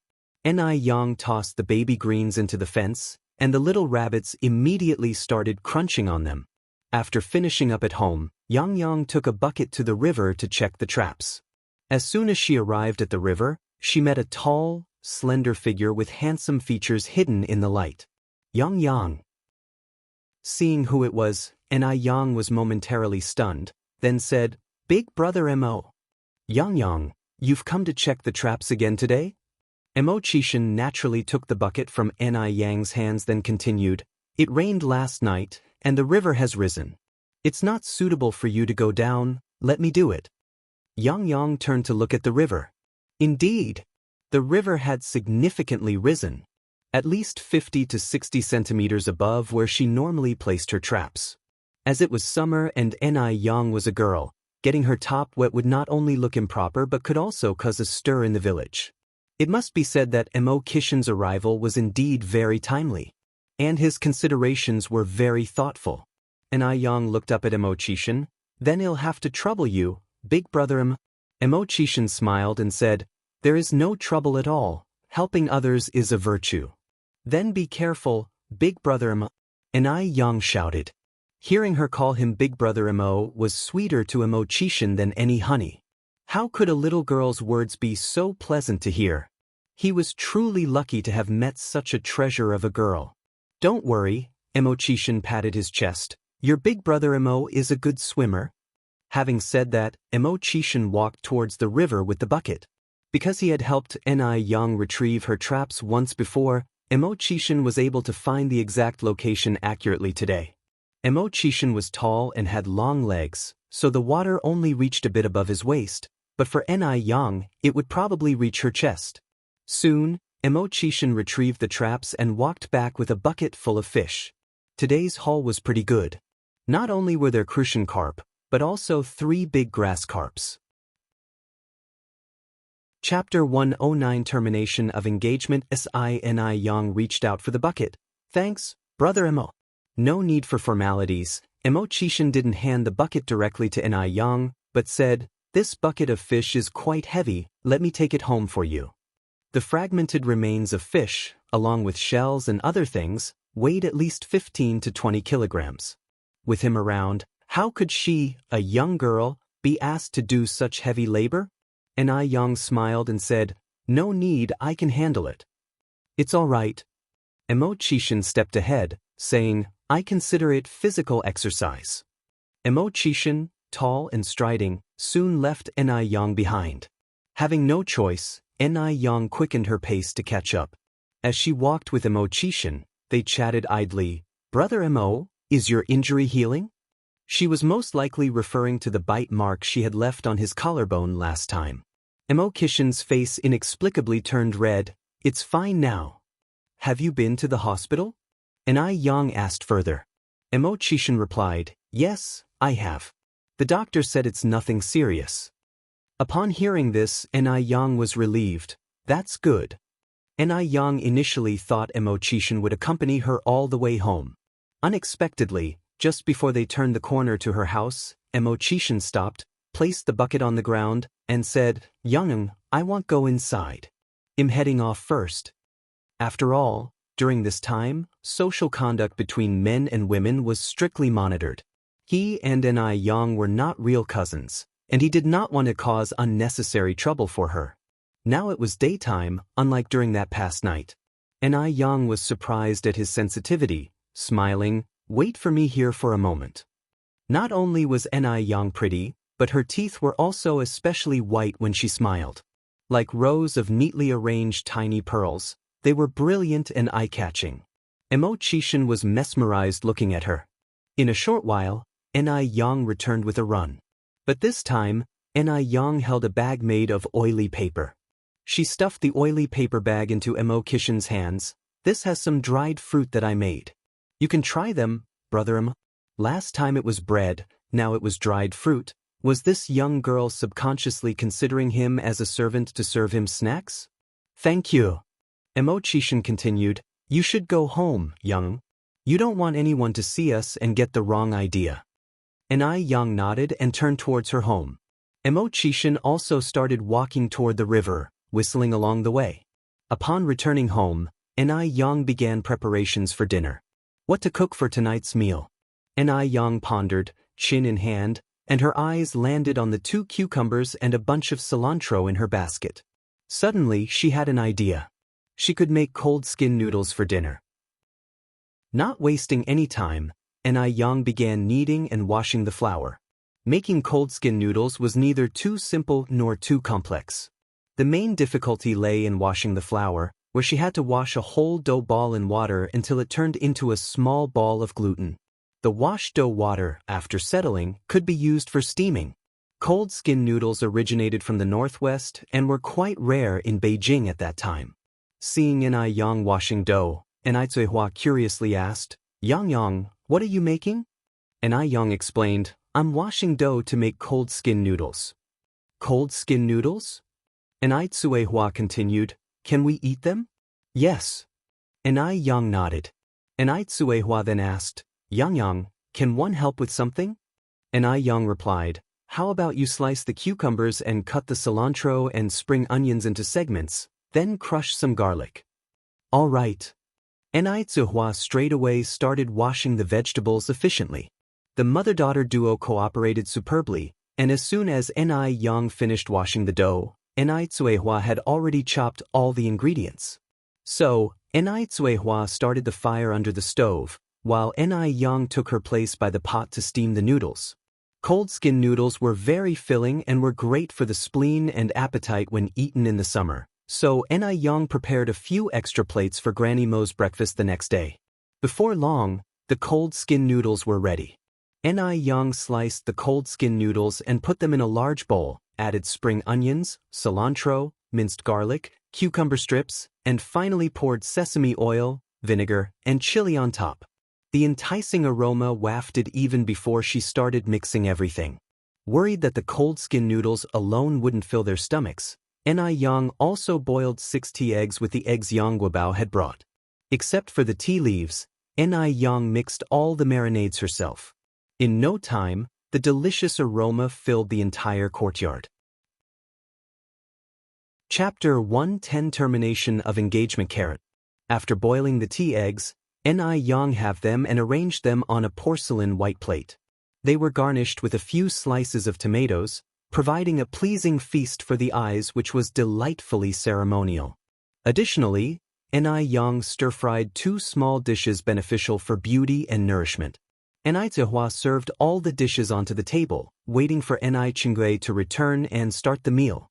The cold noodles were pleasant with a sour taste and a smooth texture. Their appealing flavor lingered in their mouths, leaving Ni Chinggui and Ni Cuihua full of praise.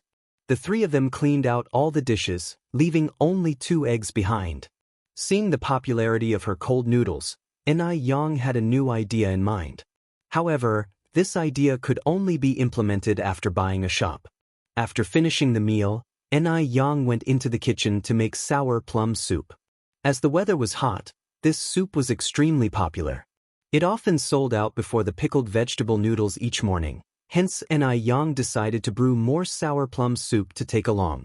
She prepared 500 servings yesterday, so she planned to prepare 1,000 servings today. With a price of 1 cent per cup, 1,000 cups of sour plum soup would total 2 yuan.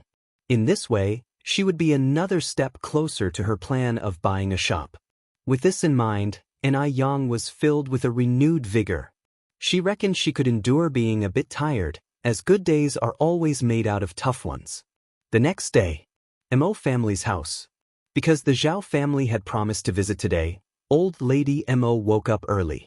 However, instead of the Zhao family, she was first greeted by Li Gongqing. Li Gongqing had come to bring her breakfast. Old lady Mo eagerly opened the thermos, and sure enough, Ni Yang's breakfast meal did not disappoint her. Sour and appetizing cold noodles. Rich and fragrant stir-fried shrimp with leeks. Cool and refreshing soup of loofah and lotus seeds. The food delighted old lady Mo's palate, but what she did not know was that all these dishes that Ni Yang prepared were health-promoting. For instance, stir-fried shrimp with leeks helps to expel cold and is particularly good for the elderly, while a soup of loofah and lotus seeds has the effect of resisting osteoporosis. Are there any elderly people who do not have osteoporosis?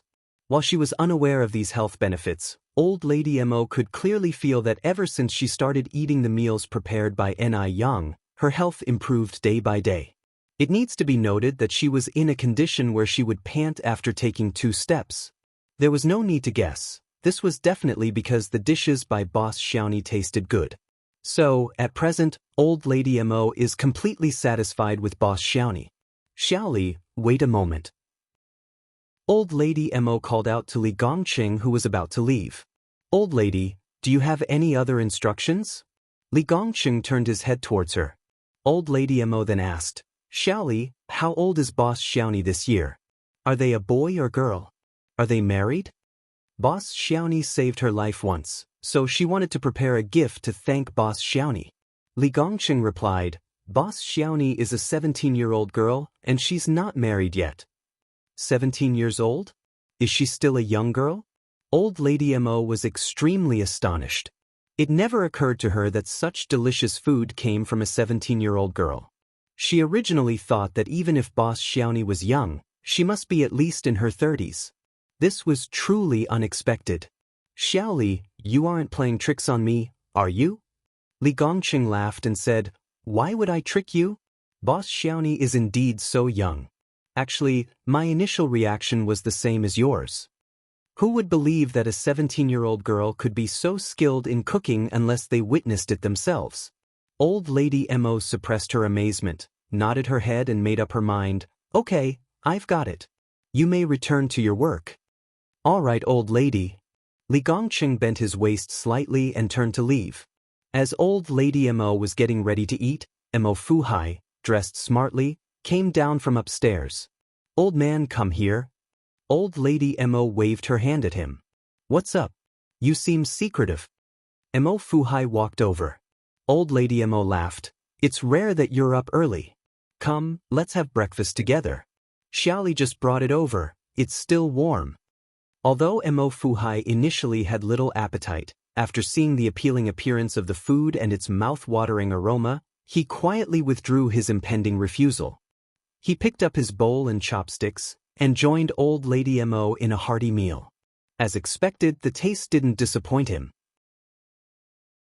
Chapter 111 Termination of Engagement. Even Mo Fuhai, who had tasted countless delicacies, was deeply impressed. It's delicious. Mo Fuhai wiped his mouth, looking at the empty thermos box, and said a little bit adoringly, This was made by Boss Xiaoni? Mrs. Mo nodded. Indeed, they say Boss Xiaoni is only a 17-year-old girl. It's incredible. Only 17 years old? Mo Fuhai exclaimed. That's truly impressive. It wasn't until 10 o'clock in the morning, nearly 11, that the Zhao family finally arrived late. Little Six, quickly make some tea for your uncle and aunt. Mo Fuhai hinted at Mo Qishan with his eyes. Mo Qishan nodded. Okay. Zhao Jingrong may have an engagement with Mo Qishan, but because one was studying abroad and the other was loafing around, the two hadn't seen each other for over a decade. She never expected that such a loser could turn out to be so good-looking. From every angle, there was not a single unfavorable feature on Mo Qishan's face. He was way more handsome than any pretty boy on TV. He's quite handsome indeed. But it's a pity. Physical appearance was the most useless thing in the world. If a woman was beautiful, she might have an opportunity to climb to higher social status. But as for men, being handsome only makes one a pretty boy. At this moment, Mo Qishan handed the steep tea to Zhao Jingrong. Be careful, it's hot. Be careful, it's hot? Was Mo Qishan trying to please her? Well, she was beautiful and outstanding. It was impossible that any man wouldn't be charmed by her. You don't have to flatter me. Zhao Jingrong snorted coldly, because I'm here to dissolve the engagement. At her words, the lively living room immediately fell silent. Zhao Baoxing, who was at the top of the family hierarchy, chuckled nervously. Jingrong, what kind of joke are you making? Mo Fuhai and Mrs. Mo quickly tried to smooth things over. It's okay, young people like to joke. I'm not joking, Uncle Mo, Auntie Mo. You should be very clear about my conditions. Zhao Jingrong stood up directly from the sofa and pointed at Mo Qishan and asked, What makes you think that this man is worthy of me? Since she had decided to dissolve the engagement, Zhao Jingrong wasn't planning to maintain relations with the Mo family in the future. Since the truth was eventually going to be revealed, there was no sense in beating around the bush. Once she married Mr. Mog, all of Beijing would have to give her due respect. What did the Mo family count for? As soon as her words were spoken, the faces of Mo Fuhai and Mrs. Mo turned extremely awful. Even if Mo Qishan was not competent, he was still their precious son. How could they tolerate someone insulting him like this? Moreover, the person doing this was the girl they had always liked for their daughter-in-law. They had never dreamed that the smart and cute little girl from those days would become what she was today. Mo Qishan smiled and said, Miss Zhao is right. I, Mo Qishan, am idle and incompetent. I am indeed not worthy of the talented and beautiful Miss Zhao. Zhao Jingrong narrowed her eyes. What was up with this good-for-nothing Mo Qishan? How could he still manage to smile? Shouldn't he be sobbing and begging her not to break off the engagement at this moment? Was he too shocked? So, Mo Qishan continued, It's not that Miss Zhao wants to dissolve the engagement with me, but I want to dissolve the engagement with Miss Zhao. Breaking an engagement and having an engagement broken off were two completely different things. Just like calling off a wedding differs from being dumped. If it were spread around that she was dumped by a loser, she wouldn't be able to save face. Hearing his words, Zhao Jingrong exploded. You want to break off our engagement? On what grounds can you break off our engagement? What right did a loser have to speak to her like that? Mo Qishan gave a faint smile. Are you saying that, Miss Zhao, you don't want to dissolve the engagement? It's not too late for you to change your mind. At least this loser had some brains. Zhao Jingrong finally understood that this loser was trying to goad her, with the aim of preserving the engagement. She knew this loser wouldn't renounce the engagement easily. Of course not. Zhao Jingrong retorted. If that's the case, this is the dissolution agreement. Please keep it, Miss Zhao. Mo Qishan handed Zhao Jingrong an envelope. If I remember correctly, when our two families set this engagement, we also exchanged tokens? The thing from your house is in the envelope. Chapter 112 Termination of Engagement _6. A divorce letter. This good-for-nothing actually wrote a divorce letter. To Zhao Jingrong, this is an absolute humiliation. But on second thought, what if this is a strategy from the loser, feigning weakness to bait the enemy? I can't fall for his trick. Ending the engagement is the only way forward. With no other option, Zhao Jingrong had no choice but to accept the divorce letter and swallow this humiliation. Dad, give the jade pendant back to them. Let's go. Zhao Baoxing never expected things would turn out this way. This is far from how they imagined the divorce would turn out. They thought the Mo family would try to salvage the situation. However, not only did they not say a word of regret, but Mo Qixin also threw out the divorce letter. Just like the descendants of a military family, showing their impressive integrity. Zhao Baoxing placed the jade pendant on the table. Facing his old friend of many years, he expressed his regret. I'm so sorry, Fu Hai. After all, when the Zhao family fell on hard times, the Mo family helped them. Their actions today were completely ungrateful. After thinking, Zhao Baoxing continued, Fu Hai, my old friend, one can't interfere with the children's matters. One hope you understand. Get out. Mo Fu Hai's face turned livid with rage. Just a while ago, he was saying the Zhao family would never break their promise. But before he could turn around, reality has slapped him in the face. He had misread the Zhao family. Dad! Zhao Jingrong shouted, why are you wasting words with them? Let's go! Mrs. Zhao swiftly pulled Zhao Baoxing away. Watching the departing Zhao family, Mo Qixin shouted, may Miss Zhao find a suitable husband soon. Safe journeys. The two Zhao brothers turned around. Rest assured, our little sister will surely marry the best man this world has to offer. She will never stoop to someone like you. Mo Qixin was not angered, but instead replied with a faint smile, I'm looking forward to seeing it. After the Zhao family left, the Mo family matriarch came to Mo Qixin's side with a heartbroken expression, my dear sixth child, you've suffered today. One never thought the Zhao family could be so horrible. Mo Qixin laughed and said, Mom, I'm not upset. It's a good thing to see their true faces early. Oh, my dear sixth child, a man can easily find a good wife. Don't be too upset. Mo Fu Hai came over and patted Mo Qixin on the shoulder. I'm not upset. Mo Fu Hai took several bank cards out of his pocket. Dear sixth, don't force yourself too much. If you want to cry, just cry. Even without a wife, you still have money.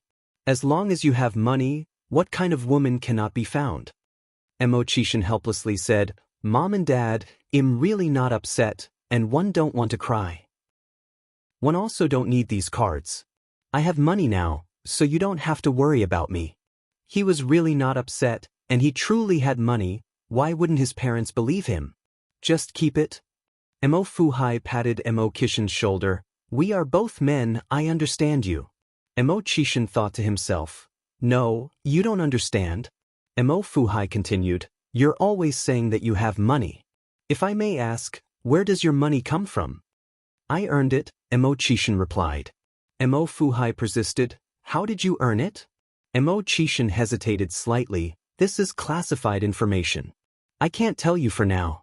Just know that your son is not lacking money now. Classified information? No lack of money? What big secret can a person who didn't even graduate from high school involve himself in? Looking at it this way, it seems this incident has really hit the kid hard, and now he's talking nonsense.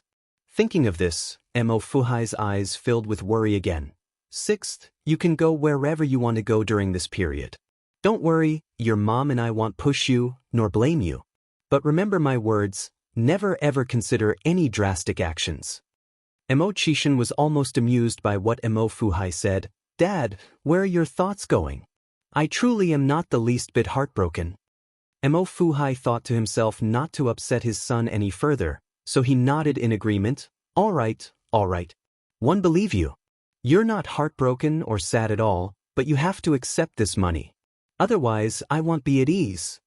Faced with no other choice, Mo Qixin could only nod in acceptance. Only then did Mo Fu Hai breathe a sigh of relief. The next day, news of Mo Qixin's divorce with Zhao Jingrong spread across the entire upper-class society in Beijing. Zheng family. Upon hearing this news, Zheng Xianxia was so excited that she didn't know what to do. Excellent. Mo Qixin finally severed the marital tie with Zhao Jingrong. That Zhao Jingrong really knows nothing about gems. Now that Mo Qixin has just ended his engagement with Zhao Jingrong, perhaps he's heartbroken. If she goes to comfort him now, perhaps she could take advantage of his vulnerability. With that thought, Zheng Xianjing immediately put on some beautiful makeup, put on a nice dress, and hurried towards the door. As soon as she ran into the living room, she bumped into Zheng Lingling, who was coming out of the kitchen. Zheng Lingling let out a scream. "What's the rush? You spilt the chicken soup that I made for your grandma." Zheng Xianjing was startled. In her memory, Zheng Lingling had never lost her temper with her this much. "Mom, what are you doing? You scared me. Isn't it just a bowl of chicken soup? If it's spilt, can't you just make another one?" An unnatural look flashed across Zheng Lingling's eyes. "Make another bowl? You make it sound so easy. Do you know how much effort it takes to cook a bowl of chicken soup?" Zheng Xianjing dismissed it. "It's just a bowl of chicken soup, how hard can it be? Besides, don't we have maids?"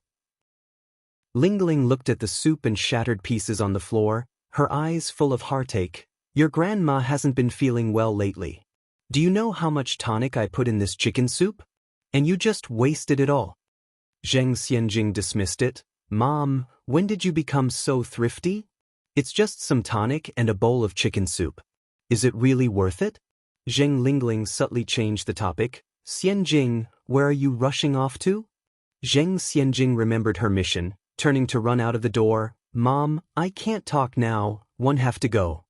At this moment, a maid came with a broom to clean up the chicken soup and broken pieces on the floor.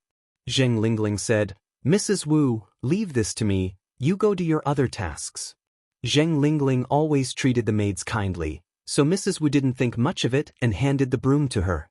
Once she turned around, Mrs. Wu began commending Zheng Lingling to the other maids. Though the madam isn't the madam's biological daughter, she is genuinely filial to her, not only personally making chicken soup for her, but also reprimanding the miss when she accidentally spilt the soup. Would she ever rebuke the miss under normal circumstances? Upon hearing this, the other maids all nodded in agreement. Zheng Lingling stood outside, listening, a venomous smile lurking at the corner of her mouth. The old hag. I'm so good to her, yet all she knows is to stare blankly at that photo all day. If that's the case, you can't blame me. Chapter 113 Thrash Scum. Eat Hot Pot. When Zheng Xianjing arrived at the Mo family's house, the elderly couple was sitting in the living room sighing and looking downcast. "Grandpa Mo, Grandma, Xianjing is here." Seeing Zheng Xianjing, Mrs. Mo managed to squeeze a faint smile from the corner of her mouth. "Grandma Mo, this is the chicken soup my mother asked me to bring to you. Please drink it while it's hot." Zheng Xianjing handed the thermal box in her hands to Mrs. Mo, thinking it would be improper to visit the Mo family empty-handed. Zheng Xianjing had packed a portion from the shop. Mrs. Mo exclaimed in surprise, "Chicken soup? Did your mom make it herself?" "Yes," Zheng Xianjing nodded, her face not turning red and her heart not skipping a beat. "My mom knew that you and Grandpa Mo must be feeling down, so she sent me to check on you." Mrs. Mo patted Zheng Xianjing's hand gratefully, sighing, "Your mom is really thoughtful." Zheng Xianjing lifted the lid of the thermal box and scooped out 2 bowls of chicken soup. "Grandpa, Grandma, please try my mother's cooking." "Good, good." Mr. Mo Fuhai and Mrs. Mo received the chicken soup, praising Zheng Xianjing for her filial piety. Then, Zheng Xianjing comforted them. "Grandpa Mo, Grandma Mo, don't feel sad or upset. Zhao Jingrong's calling off the marriage with Uncle Mo is her loss. I believe Uncle Mo will surely find a better girl, 1,000 even 1,000,000 times better than her. I believe one day, Zhao Jingrong will regret her actions from yesterday." Speaking these words, Zheng Xianjing's eyes filled with determination. It was obvious that Zhao Jingrong would regret her actions. However, there was no pill for regret in this world for her to take. Only Zheng Xianjing knew a secret that others didn't, so she was determined to hold on to Mo Qixin. The more Zhao Jingrong looked down on Mo Qixin, the more it highlighted her. Mrs. Mo looked at Zheng Xianjing in surprise. "Xianjing, do you truly think so?" She did not expect Zheng Xianjing, who was quite young, to be so sensible. While others looked down on Mo Qixin, Zheng Xianjing had such faith in him. Zheng Xianjing nodded, her eyes flickering upstairs, and answered solemnly, "Of course. Grandma Mo, some people have deep potential that just hasn't been tapped yet. One believe that Uncle Mo's future will definitely be limitless. Let Zhao Jingrong regret her decisions in the future. Mrs. Mo was so touched she was almost brought to tears. Mr. Mo Fuhai was also successfully comforted by Zheng Xianjing. As Zheng Xianjing held Mrs. Mo's hand, she cooed, "Grandma Mo, if that Zhao Jingrong regrets it and comes crying and begging to you, you and Grandpa Mo must not pay her any attention." Mrs. Mo was tickled by Zheng Xianjing and began laughing. Her previous depressive mood instantly lifted. Good, good, well ignore her. Well make her regret it till the end of time. Yes. Zheng Xianjing nodded. Just then, there were footsteps on the spiral staircase. Zheng Xianjing looked up to see a tall figure descending from upstairs. Fine brows, slightly upturned phoenix eyes, high nose bridge, thin lips. Every feature was just the way Zheng Xianjing liked. Although the men of the Mo family were all handsome and had a pair of standard phoenix eyes, Mo Qishan was undoubtedly the most outstanding among them. He must have heard what she just said, hadn't he?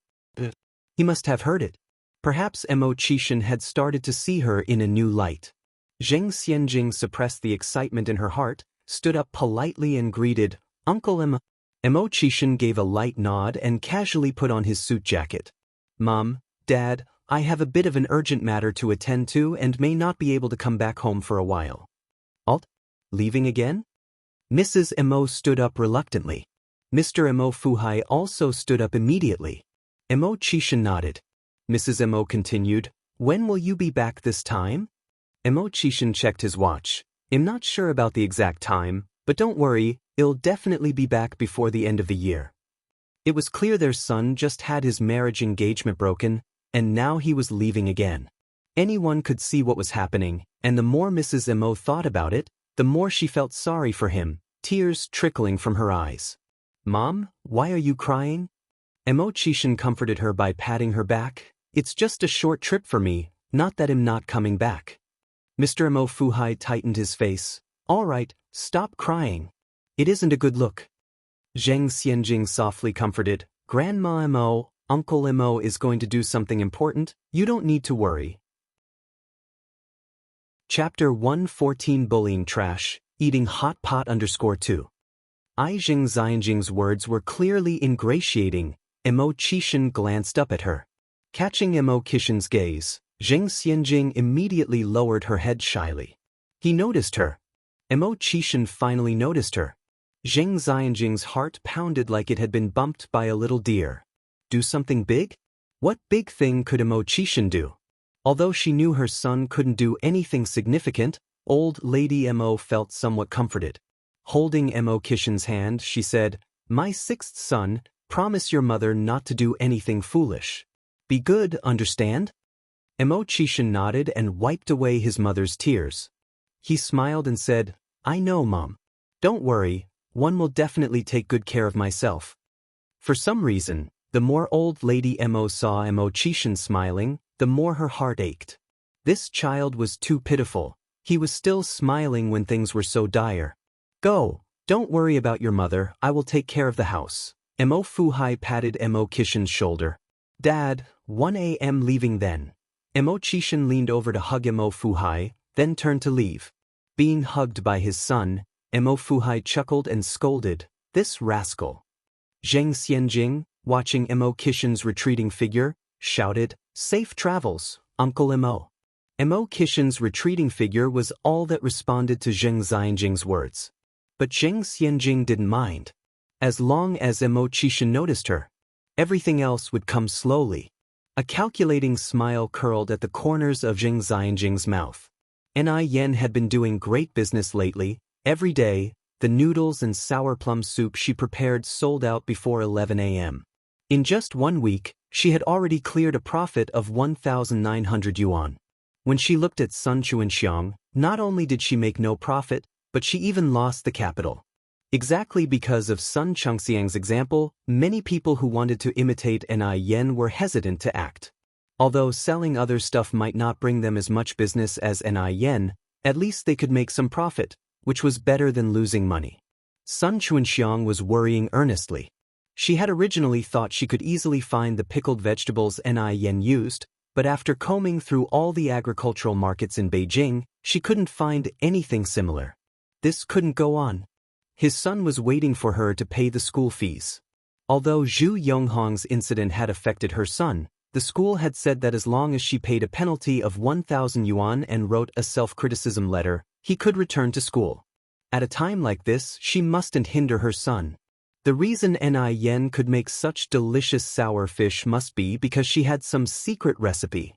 As long as she managed to get the secret recipe, she wouldn't have to worry about business.